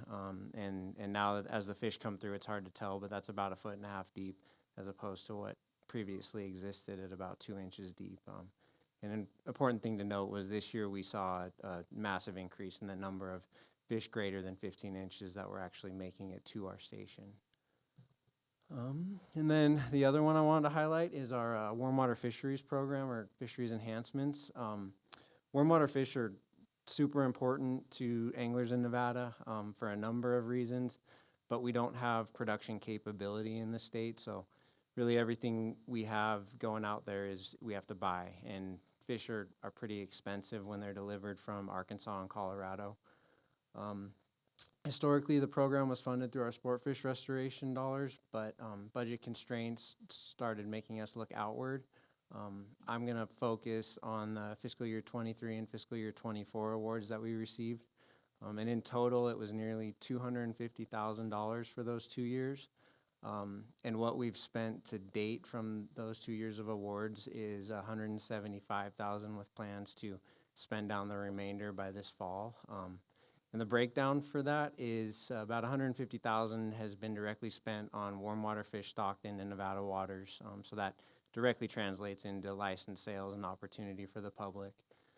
And then we've used a smaller portion, about $9,000, for warm water habitat improvement. So giving the fish that we're stocking the opportunity to recruit to the population. So in the future, we may not have to buy as many, assuming we have continued, good water. And then the final chunk of that money that we've spent is kind of a newer project that I'll touch on, but it's the infrastructure development for us to actually raise these fish in state and reduce these costs significantly for the warm water program. And so when the fish show up, transport for live fish is massively expensive. So we try to coordinate a couple large deliveries a year, which basically puts all fishery staff into motion between hatchery folks, fishery staff. We've incorporated our habitat staff and our guzzler crew to utilize their water trucks to haul fish, because we don't have enough water trucks in the state to deliver all the fish on the same day. I won't go through all the waters we stock, but off the top of my head, I think we are hitting every county and nearly every town and city in the state of Nevada with fish from this heritage money. If they have a pond, they're typically getting at least one delivery of some warm water species, whether it's catfish, bass, bluegill, or wiper. And then the last part of this is the infrastructure development for our own production. A couple of our biologists identified this opportunity as we looked at the costs. Since 2022, the cost for wiper, we purchased them at an 8 to 10 inch size. It's increased nearly 24%, so almost $2 a fish more now than it was 2 years ago. And if you look on the right side of that table, you'll see the annual cost. So this past year, we spent $26,000 for 3,750 delivered 8 to 10 inch fish. That's substantial. That's the largest expenditure on any of the species. All of them are increasing, but wiper are the ones that have increased the most. What we realized was if we can buy those fish at a much smaller size, where we can get a lot more for a lot less. So our biologists and hatchery staff have been working to develop a small offset facility at our Mason Valley hatchery, where we are now buying, as of June 6th, we had the first delivery. We bought 5,000 1 to 2 inch fish. They are swimming and they're doing pretty well. We're learning a lot. We've brought in Utah, and they're helping us out. They do this in their hatcheries, and so we're not trying to recreate the wheel. We're learning as we go, but they've provided a bunch of helpful input. And the goal of this is to give us more self-reliance, cut down our costs, and be able to get more of these fish on the landscape that people enjoy. And with that, I will turn it over to Sean.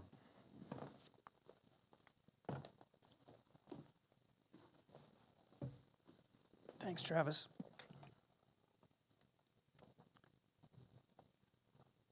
And thanks to the Commissioner, Sean Espinoza, Game Division Administrator, for the record. And then I'm just kind of winging it here a bit. There's nobody that could probably speak to at least the Game Division aspect of heritage and how it applies to Game Division better than Mike Cox.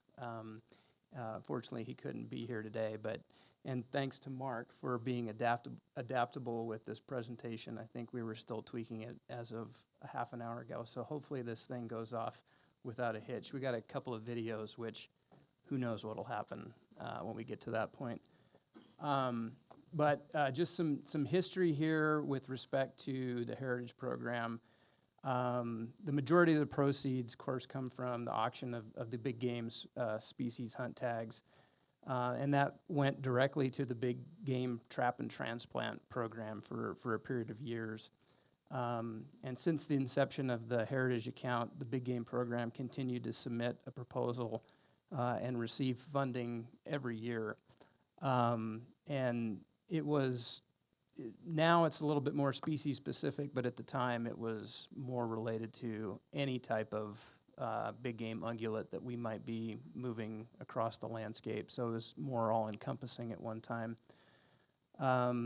So being able to expand these funds to habitat projects was something that was absolutely necessary, as well as the fisheries project, and it had welcome support throughout the agency.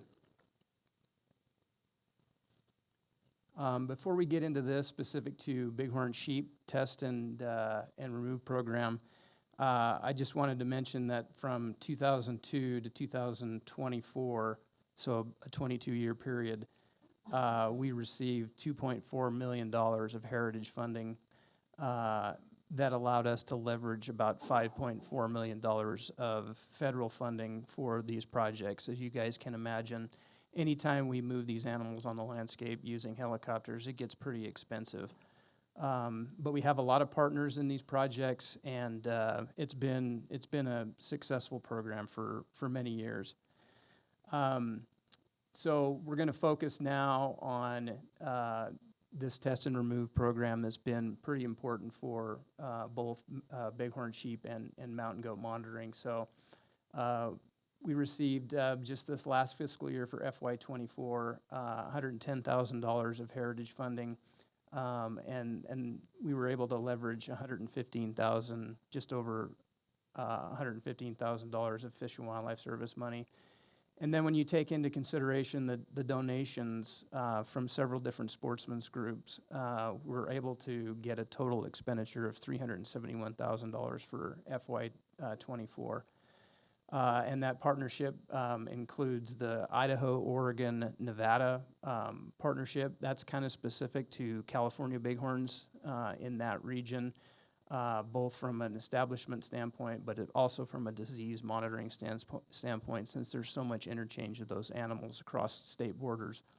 Elko Bighorns Unlimited, Nevada Bighorns Unlimited, both in Reno and Elko, and then NBU Midas, and then QU as well, which helped out with a translocation in the Montana mountains this year. So a big project that was completed, 20 California bighorn sheep, primarily used, were collared and tested to evaluate population performance, habitat use areas, mountain lion protection, and disease surveillance. In the Virginia mountains, just north of Reno, the Granite Range by Gerlach, the Calico Hills, just adjacent to the Sheldon or the Santa Rosa Range, Sheldon National Wildlife Refuge, and the Double H Mountains. In the Virginia Range, we had a great group of volunteers that came out and helped out with that project, particularly a group of kids that happened to be out at the ranch and got to experience something that was kind of a pretty unique experience. The test and remove project that occurred in February and March, in the Snowstorm Mountains, there were 15 animals sampled, 6 ewes and 9 rams, and we had that one positive PCR ram that was detected. And then in the Santa Rosa Range, we were able to capture sheep from Martin Creek, Calico Mountain, and 8 Mile area. A total of 29 sheep sampled, 26 ewes and 3 rams. We had the 7 PCR positive, and all 7 of those were euthanized this year.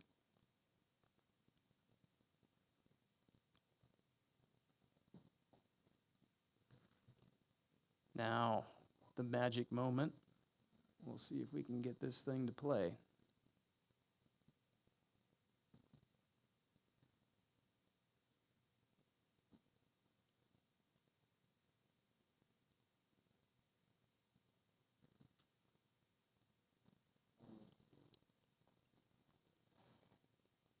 which it's looking like it's not cooperating right now.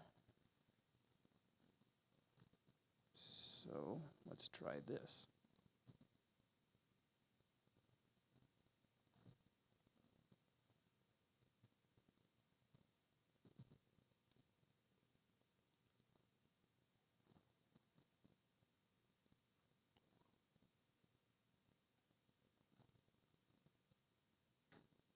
Well, that's not going to work either.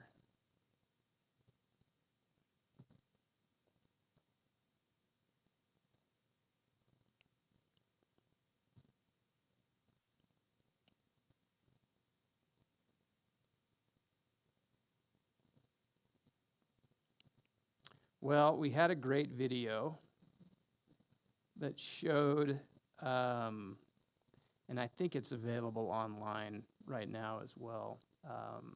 It was produced by the Wild Sheep Foundation, but it was specific to the Idaho-Oregon partnership, and there was a great video on some of the work that was done this year, and kind of showed the work that was done in the Martin Creek Basin, and also some work that was done in Idaho as well. That was a really neat video. Unfortunately, it didn't work. So one of the unfortunate things that happened this year was we detected a die-off in Lone Mountain in our desert bighorn herd there. So we had to respond, and we did a test, the initial testing phase of this project to capture 11 ewes and 7 rams. The good news was all were PCR negative for Mycoplasma ovipneumonia. So that's good news, but obviously that disease event took place, and it really took a major hit on that particular herd. I think over 50% of those animals were lost, which was a pretty significant herd. And the other significant thing about this is a remnant herd. So it's a Great Basin race of desert bighorn. So unfortunately, that we've taken a big loss there.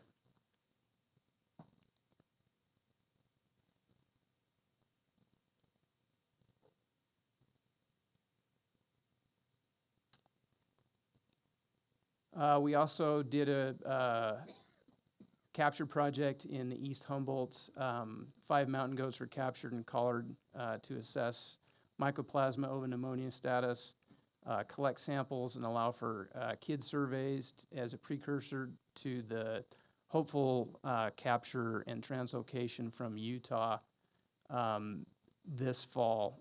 So far, things are looking pretty positive.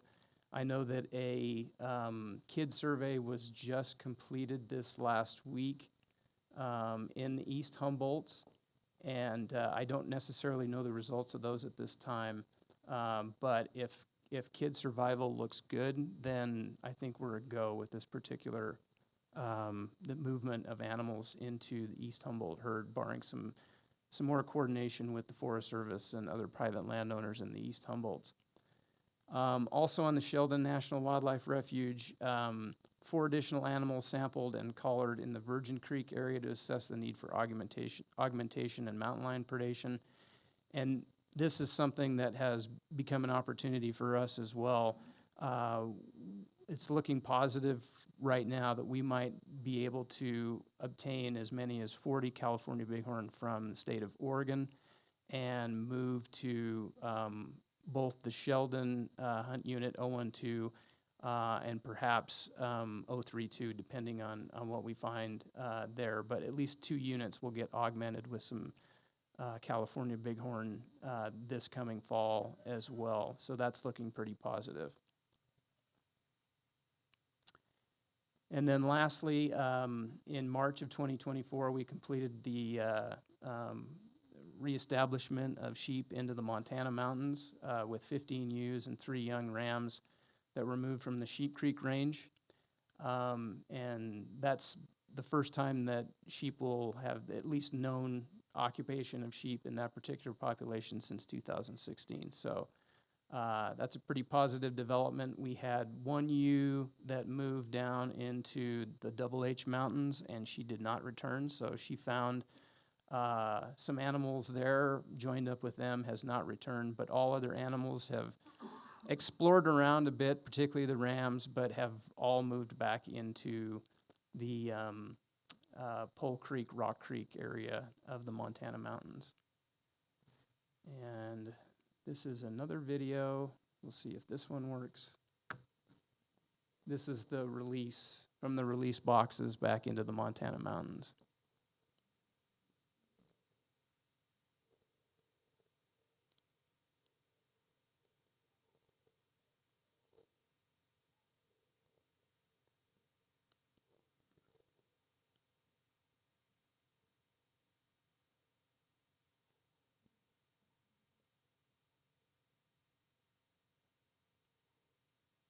And that's either Pole or Rock Creek that they're headed into, not sure which.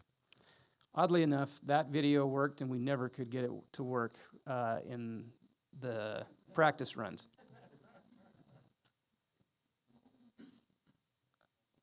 So special thanks to all the sportsmen and women volunteers that have participated in these projects over the years. Oh, and lastly, another project that was really important from a sage grouse standpoint, particularly for bi-state. I included this one at the last minute. Heritage was a big part of providing the match for a conservation easement on an important piece of property in bi-state, the Desert Creek Ranch. It's about 1,100 acres south of Wellington. You see the map there from pretty limited VHF telemetry data.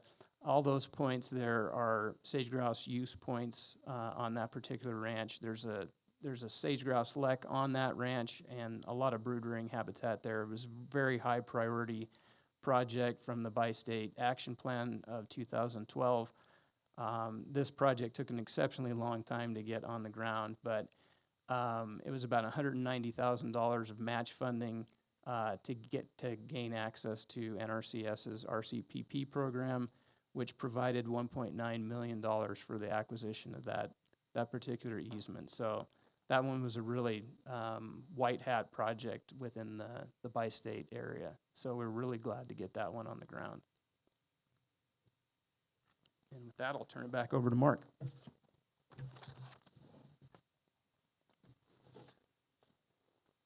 All right. Wildfire, everybody's aware, it's one of the major threats to our wildlife and our habitats across the state. I wanted just to highlight what the Heritage Committee has done for this program. First, there's a table showing basically all of our accomplishments in the wildfire rehabilitation program from 2017 to 2023. You can see we've implemented more than 644,000 acres at a cost of over $14 million in the wildfire rehabilitation program, of which Heritage Committee and this commission has obligated $1.8 million. And that's certainly significant in terms of making sure habitats are healthy, responding post-wildfire, treating weeds. And we certainly thank this commission for allocating those funds and helping us conserve Nevada's landscapes.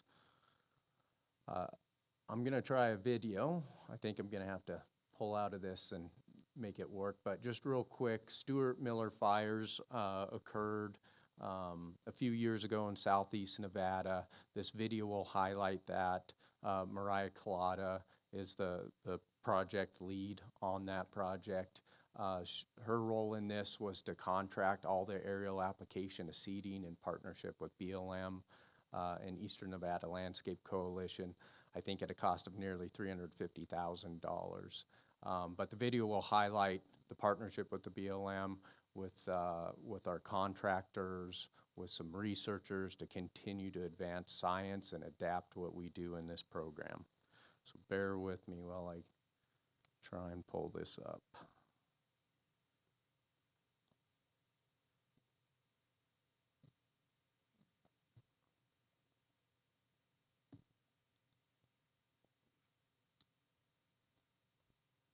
It's playing on my screen.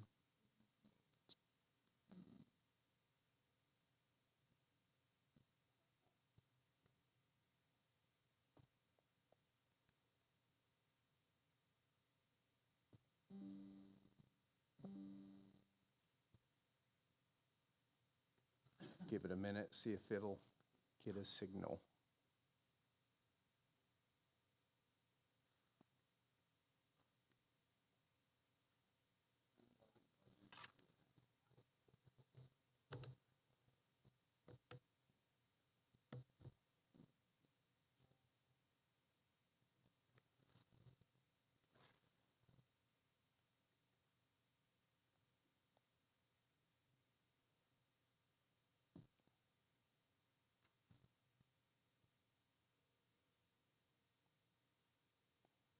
Well, we got sound. What's that?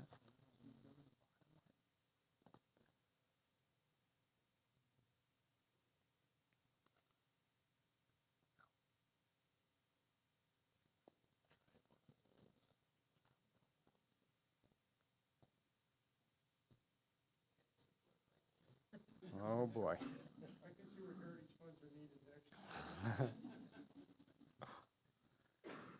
Yeah, my one slide wasn't, I was relying on the video, so let's try a couple other things.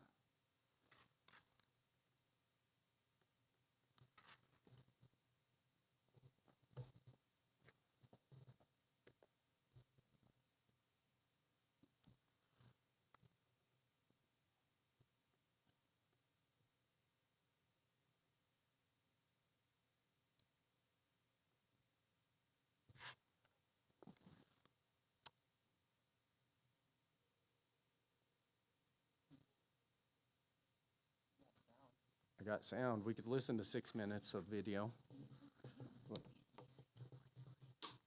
I don't know. No, not with the Wi-Fi. Let me try my computer.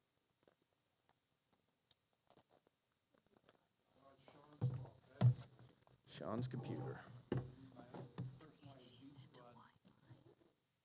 It's downloaded, so it should be fine.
Getting any sound, or is it just on mine?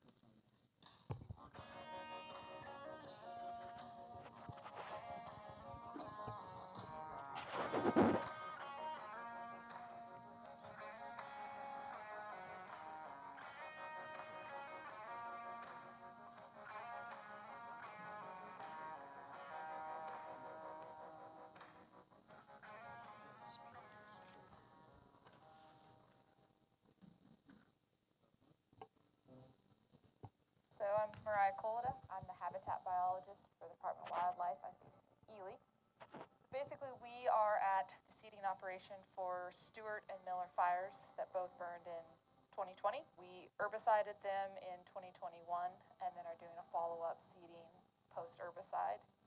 The herbicide was for cheatgrass control. Slightly different wildlife species on the different fires just because Miller is further north in the Great Basin and Stewart Fire is kind of on that line between the Mojave and the Great Basin. Stewart Fire has, for big game, it's primarily bighorn sheep and some mule deer, and then also just a variety of small mammals and birds that are non-hunted. For Miller, it's mule deer, sage grouse, and elk. So we use a variety of seeds. For the Miller fire, we have some more forbs, which are flowering plants, primarily for sage grouse, because we do have a lek, or the sage grouse strut, sage grouse typically nest anywhere from like a half mile up to like 3 miles from where they strut, and they need forbs for their chicks. So that site has more forbs, but also pretty heavy on the grasses, and then a few shrubs, and also forage kochia for big game. And then down south, it's similar, but we have more forbs for kind of like some of the small mammal Mojave species. We don't have a lot of desert tortoise down there, but we did kind of factor in, some species that could be beneficial.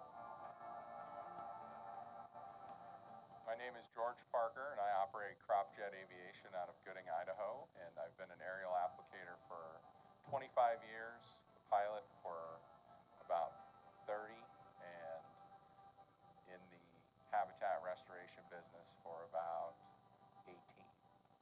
Mainly for the Bureau of Land Management, but we also do some other things for the Nevada Department of Wildlife, and we also do some U.S. Forest Service work, and increasingly so businesses such as Pheasants Forever, Mule Deer Foundation, Rocky Mountain Elk Foundation, et cetera. They seem to be getting involved in the habitat restoration. So the two projects that we're doing here are the Miller Fire and the Stewart Canyon Fire, and they consist of a total of about 8 different mixes, 3 at Miller and 5 going down at Stewart Canyon. Totaling, I believe, is around 17,000 acres between the two projects. When we're running all 4 airplanes, we can run somewhere in the vicinity of 50,000, around 50,000 pounds a day is what we can put out, depending on ferries and block size and shape. The GPS that we use are agricultural aircraft specific GPSs with a light bar outside on the front of the hopper, and that provides guidance through the field or block, as the case may be, for the pilots. And then the screen, on the screen inside the cockpit, we can upload GIS shape files, and that's how they utilize the GIS shape files to identify the field boundaries, where we want to put the seed. And then it provides us data logging capability, so at the end of the project, we can download it, convert them into Esri format, so that whatever agency we're working for can have the flight lines.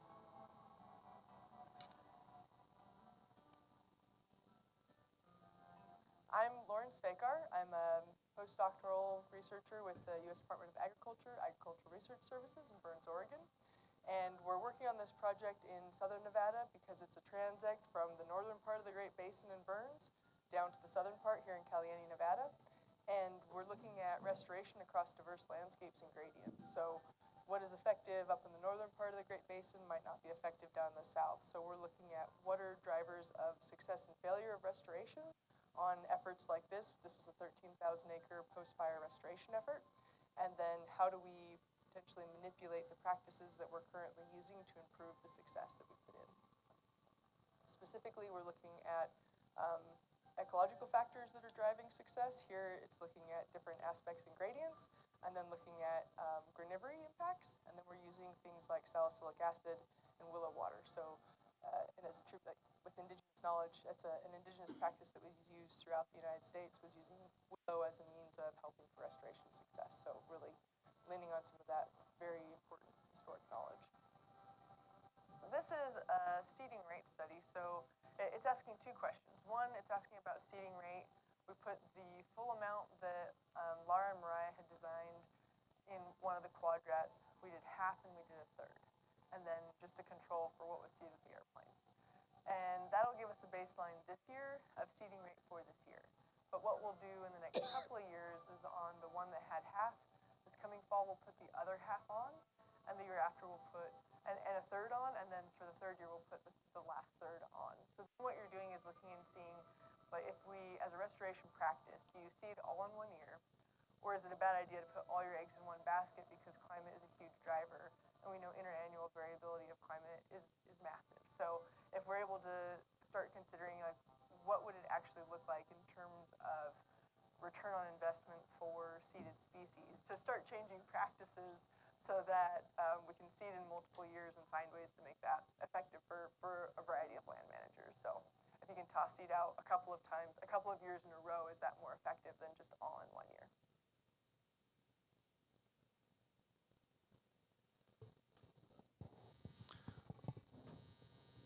Sorry about the technical difficulties. That basically concludes our presentation. I'll pull up and put our contact information if anybody's interested in contacting us with more questions, but we're happy to stand for questions now if anybody has any. Any questions? Commissioner Young. Thank you for the presentation.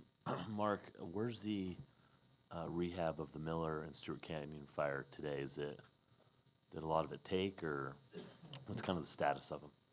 That's a great question. I don't know the answer to, but I'll be happy to follow up with Mariah and get back to you on it. Commissioner Wise. I don't know if you are aware of what caused the change, but I noticed when you were showing how much funding you were able to collect over time that there was a significant jump in 2007. And I was wondering if we knew it, was there a change in how we were administering the program, or if you had any idea what might have caused that? There was variability throughout time, but the jump in that year was substantial.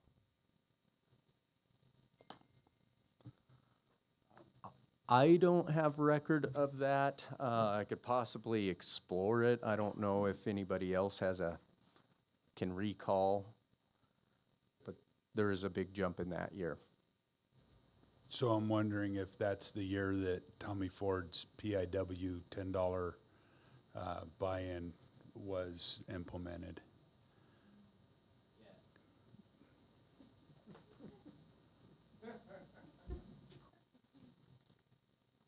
Yeah, thank you, Alan Tanay. And there's been a couple different bumps through the years, and I think you can see it there in 2007. That was probably PIW, and then Silver State coming on as well. I think both of those, you can see those bumps attributable to that additional money coming into the account. So maybe explain the PIW. There was a time where, help me out, leftover money from applications and stuff. Is that what it was? There was a little bit left over when sportsmen applied that they would just kick in, or it cost more anyway. Yeah, so help me out with that. The PIW tag allows, it's basically a pseudo governor's tag, heritage tag that's allowed for sportsmen. They just put in a choice within their application. It's an additional choice, it's an additional fee, but it gets you a one-time into that pot to be drawn. And then if you're drawn for that species, you're allowed to hunt any unit that's open for that species. And so, so it was an opportunity to put in and give people another choice at a very coveted tag that could be hunted in any of the open units. And then kind of to the Silver State, same type of thing. Another opportunity for those types of tags. And so both of those created uplift in funding as sportsmen are very interested in it. You know, it gives the opportunity of being able to hunt. You look at the price on some of these heritage tags and having that flexibility to hunt. You know, people are spending hundreds of thousands of dollars on those tags, and it's a possibility for just an everyday Joe to get that opportunity. But it had to do with the cost of the buy-in into the PIW at one point. There was, I don't remember exactly how it went, but former Commissioner Ford had proposed, rather than leaving it, it was still expensive, and it was still keeping people from participating, from being part of that. So he proposed, hey, instead of doing whatever the leftover monies that they could contribute towards it to buy into the PIW, he said, let's just make it a $10 buy-in, period. And man, the number of people, it jumped substantially, the number of sportsmen that wanted to take a shot at that. So it made a huge jump, and then you could see it persisted beyond that. And it was, it was a big deal at the time. It made a big difference for sure. Yeah, thank you. I thought there must be a major change or a couple major changes there, so I appreciate that.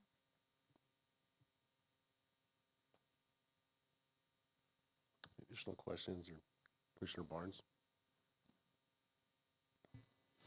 Thank you, Mr. Chairman. Just a comment. you've heard me say this before, but as a commission, you know, we deal with a lot of different stuff, but this is the good stuff that we get to deal with and we get to see. And I guess I'm just kind of proud to be able to be part of this process as the chairman of the Heritage Committee, because this is a good stuff, and I enjoy it. And so I think it's just something real positive we do.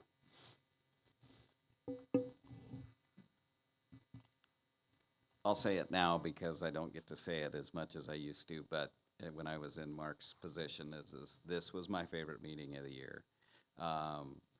Because you can go back, and we talk about the tenured employees here sitting that are 30 years plus, this wasn't always the situation. You know, you look at this money coming around through the IDEA team starting in 1998.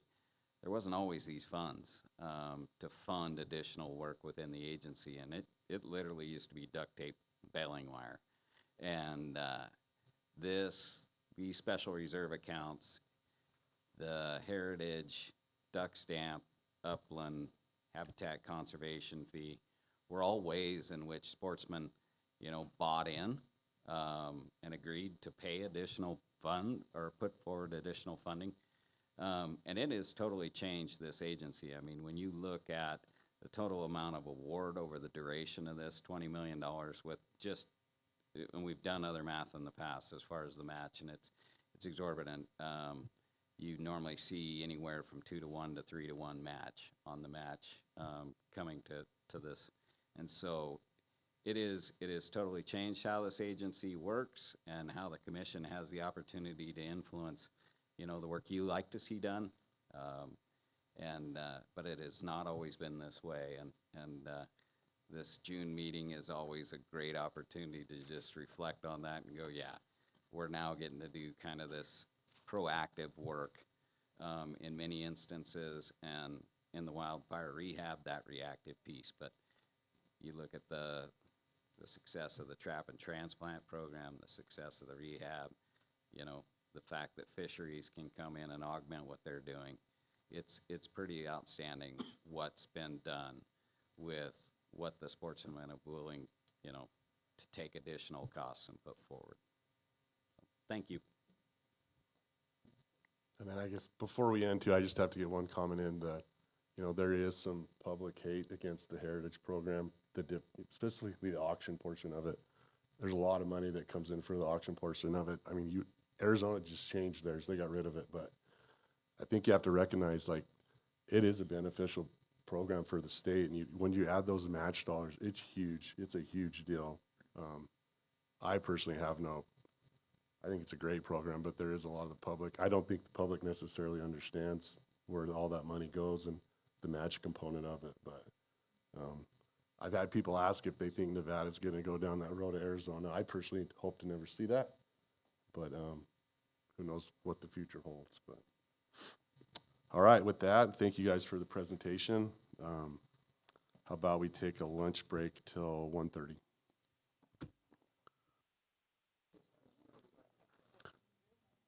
All right, we're going to get going on agenda item number 12, Heritage Project Extension Requests. Committee Chairman Tom Barnes for possible action. The commission will review recommendations and may approve extension requests from projects approved in the previous fiscal years.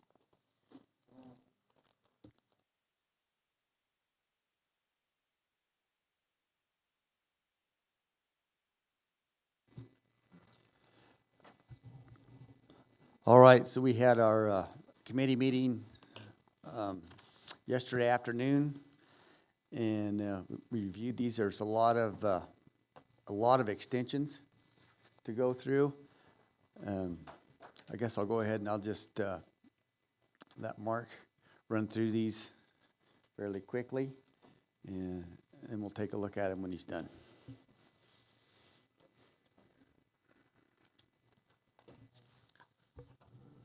Afternoon, Mark Fries, Habitat Division Administrator for the record.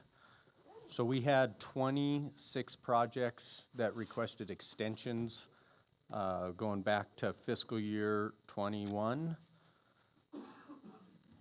The Heritage Committee yesterday recommended to approve 25 out of the 26 extensions. There was one project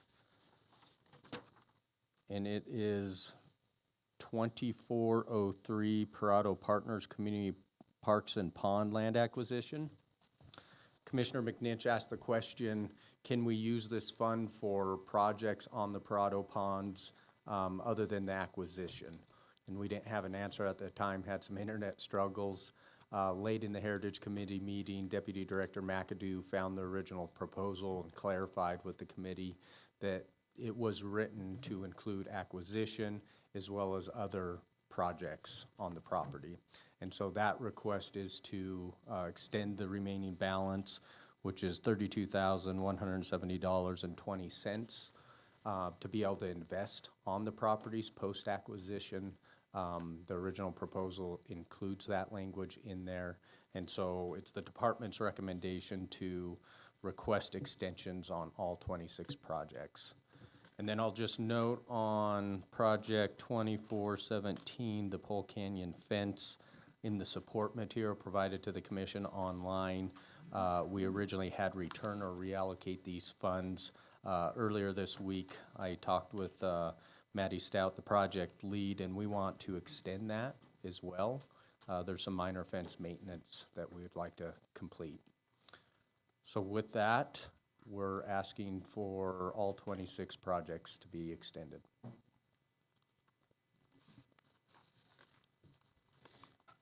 Yes, Mr. Chairman, it was the recommendation from the committee to extend the 25 projects, but that, we didn't have the information on the 24-03 project. We got that, and then we would have, I believe we would have supported that recommendation. So rather than reopen that agenda item, we just thought we'd bring it back to the commission with the information that we have.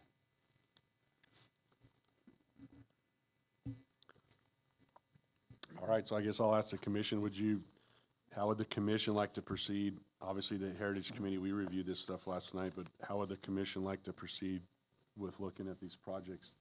I mean, is everybody comfortable with support material provided, or would you like to go through it on a project by project, or is there any specific projects you have questions about?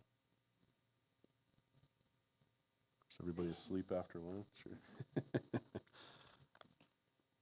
All right, with that, I'm gonna take it out for cab comment. Any cab comment on the Heritage Project extensions? Okay, seeing none, any public comment? Seeing none, I'll bring it back to the commission. Mr. Chairman, if nobody's got any other questions or comments, I'll make a motion to approve the Heritage Project extension request as presented, and that would, as well as recommended by the committee and as presented, and that would include Project 24-03, the Parado Properties extension of $32,107.20, as well as 24-17, which was originally listed as a reallocation that we would extend it as well. Okay, I have a motion by Commissioner McNinch, second by Commissioner Barnes. All those in favor, please say aye. Aye. Opposed? Okay, motion carries unanimously with Commissioner Walther absent. Okay, agenda item number 13, Heritage Funding Reallocation for Possible Action, Committee Chairman Tom Barnes. The commission will review committee recommendations and may approve reallocation of any unused heritage funds from previously approved projects to other previously approved projects from the same fiscal year. Okay, the committee recommended that with what the department's recommendation was, and I'll let Mark go ahead and run through that reallocation. Quickly, there are a few projects that we're going to reallocate some funds to, so I'll let Mark run through that quickly. Mark Freese, Habitat Division Administrator. Yeah, so starting in fiscal year 21, we are recommending that project 2106, those remaining funds, which is $26,153.74, are reallocated to project 2114. In fiscal year 22, we did not receive any request from active project leads to reallocate those, so the remaining balance there in fiscal year '22 is $68,918.45. Our recommendation was to return that to the Heritage account. In fiscal year '23, we're recommending the remaining funds from project 2302 of $108,302.06 be reallocated to project 23-09.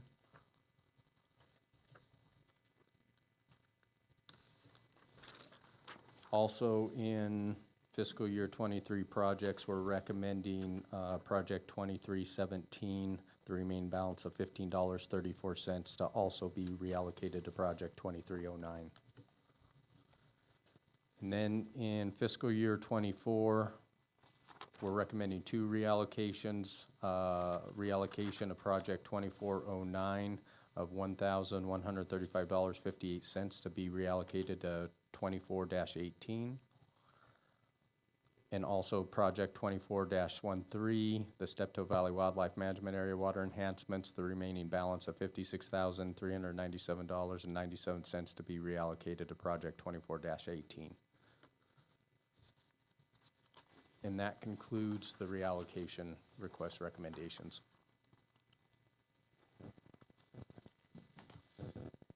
All right, any questions from the commission for Mark or any specifics anybody'd like him to go over? All right, seeing none, I'll take it out for cab comment. Any cab comment on the Heritage Fund reallocations? Seeing none, any public comment on the reallocations? Seeing none, I'll bring it back to the commission.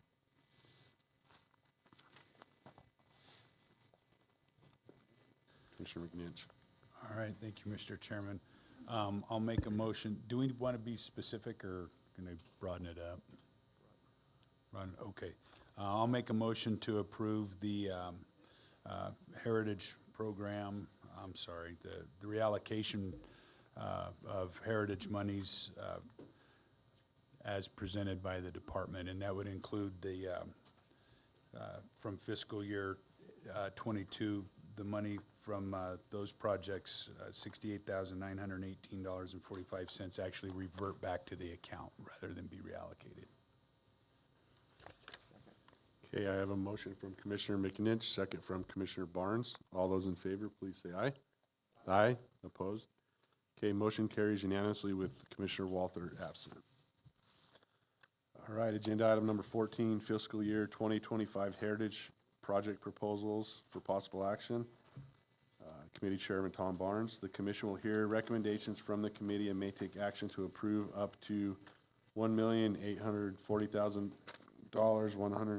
$130.76 for projects submitted for fiscal year 2025 from the annual year project funds. In addition, the commission may take action to approve up to $98,548.64 for projects submitted for fiscal year 2025 from the principal balance for a total of $1,938,679.40.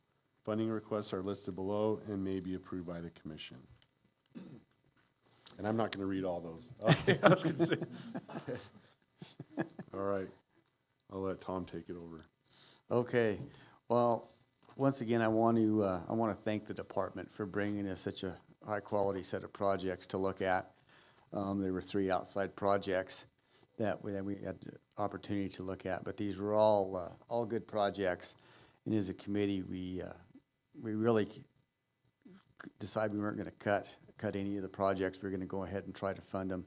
With that, we started with a deficit of $98,500 roughly. And then we had $68,000 returning back to the account that we could use. So then that left us with a deficit of about $30,000, which we felt we could dig into the principal a little bit on that Heritage account, because that is a healthy account and it continues to grow. And given the quality of the projects, we wanted to go ahead and fund all of them. So with that, I'll go ahead and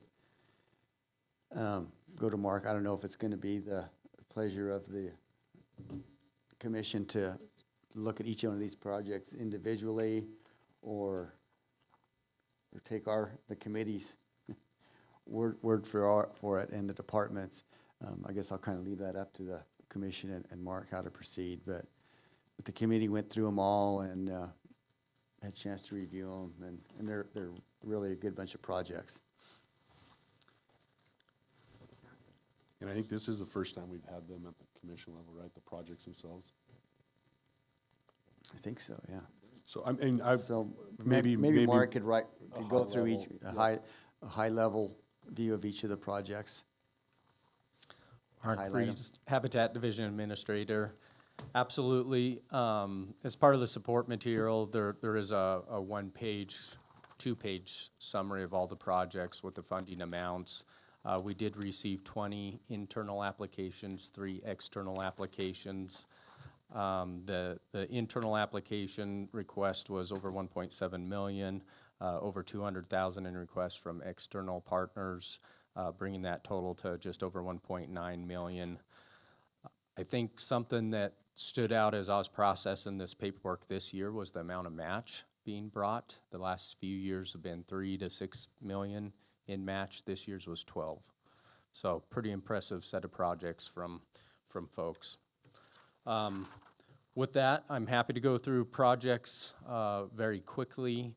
I'll just run through these. So the first project, and these are presented in order of how we scored them and ranked them internally as a team.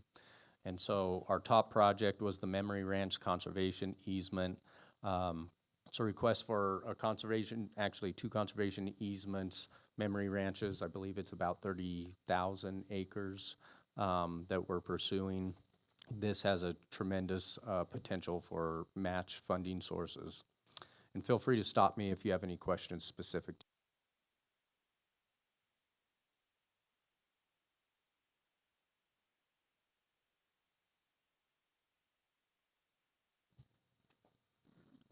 How about now? Yep.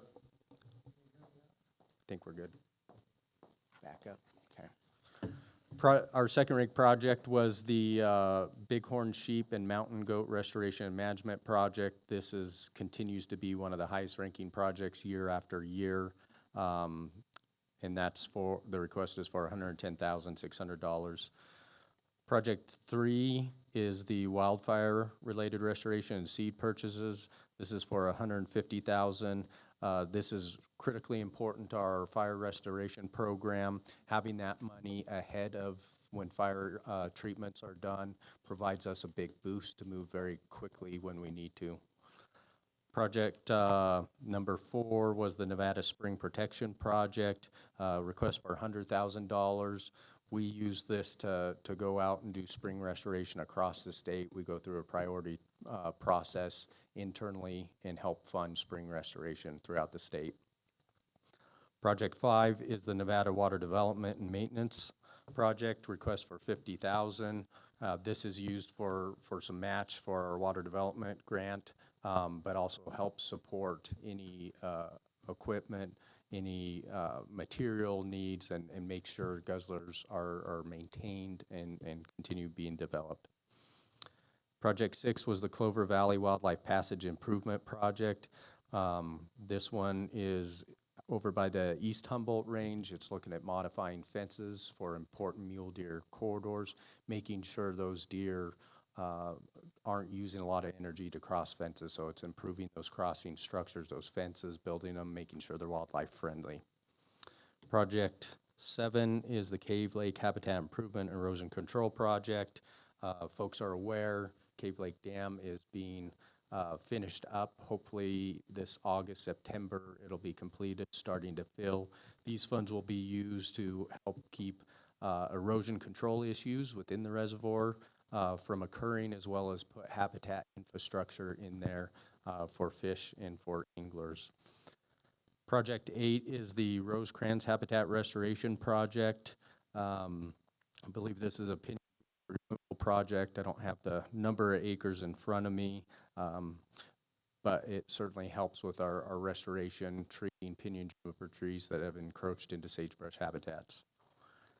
Project 9 is the Current Summit PJ Removal Project. This was also supported by the Mule Deer Enhancement Program, request $75,000. There's a number of high priority areas, looking at some of the mule deer collar data, that these projects will benefit. It is also a PJ removal project. Project 10 is the Warm Water Fisheries Enhancement Project. I think you got a real good preview of what that is based on Travis's presentation earlier today. Project 11 is Lake Tahoe Fish Management Structure Phase 2. This is a project Travis could probably talk way better on if you're interested. But it's doing a bunch of improvements on a stream up at Tahoe, a barrier, to make sure we can try and get LCT in the system. It is in kind of the design phase, and some of this funding will be used on the infrastructure and the implementation down the road. Project 12 is the Shoshone Bench Habitat Restoration Project. This one was also supported by the MDEP team, request of $50,000, and it's also a PJ removal project. Project 13 is the Corda Fire Habitat Improvement Project. Request was $75,000. And this project is helping restore some of the Corda burn with sagebrush, bitterbrush seedling planting. Project 14 is the Sheep Creek Mountains Habitat Improvement Project. Request was $72,500. This includes some herbicide application and seeding work. Project 15 is the Mule Deer Enhancement Project, request of $100,000. This one's largely supported by the MDEP team. It's kind of a pot of money that will be used to help with collaring efforts, other project work that is coming through the MDEP team. Project 16 is the Toe Jam Mountain Habitat Improvement Project. Certainly an important wintering and mule deer area as they transition.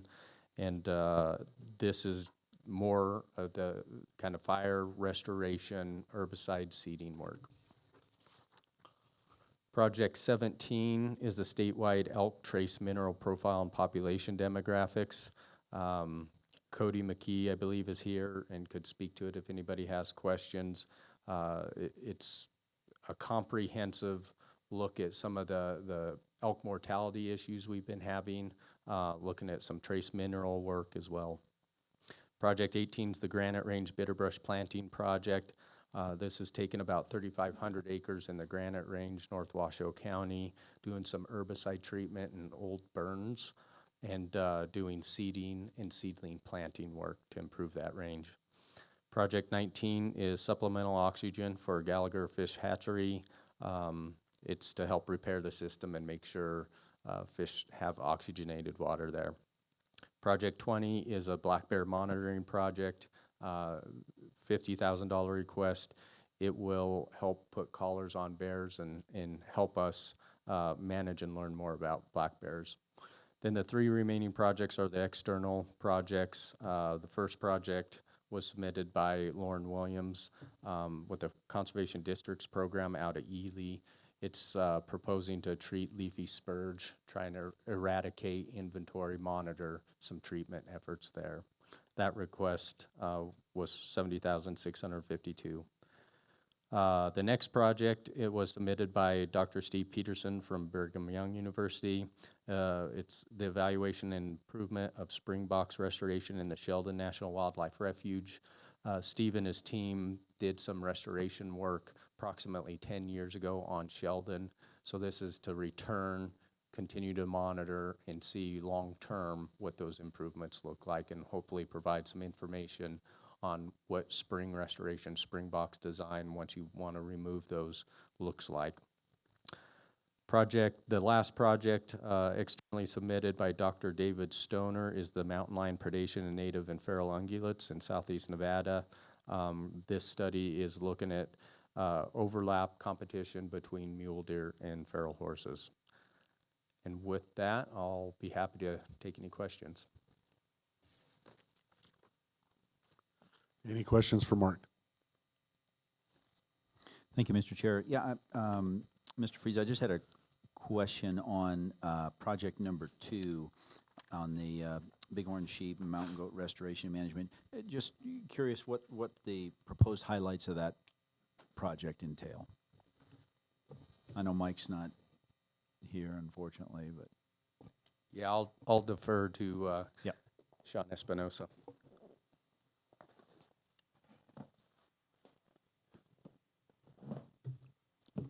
Yeah, thanks for the question, Commissioner Rogers. Sean Espinoza for the record, Game Division Administrator. So that's to help out with what we anticipate will be a release into the Cortez Range for Desert Bighorn to move from the Muddies to the Cortez Range.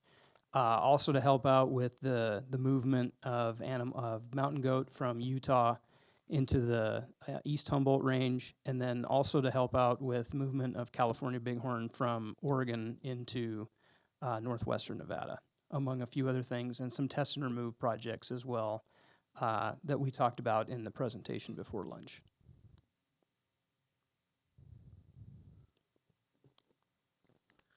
Any additional questions or comments? It was pretty quiet. With that, I'll take it out for cab comment. Any cab comment? Okay, seeing none, any public comment? Seeing none, I'll bring it back to the commission.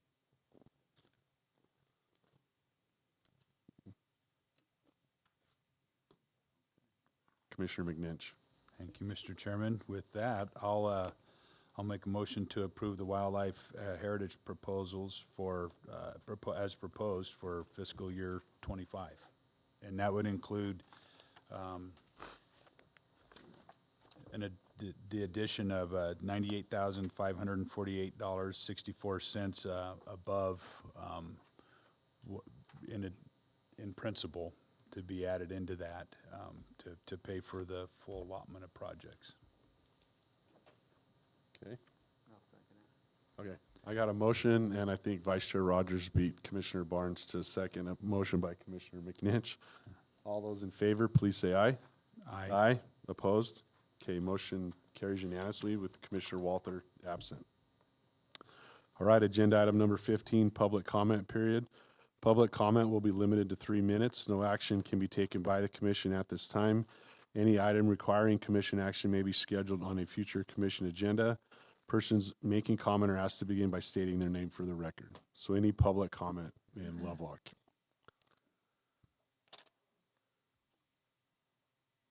All right, I don't see any. So before we shut down for today, I just want to let everybody know, I think everybody knows, but the Pershing County Chuckers is going to host a dinner tonight. It's at, what is it, Crazy Corner? It's at Crazy Corner, so it's 1605 Upper Valley Road.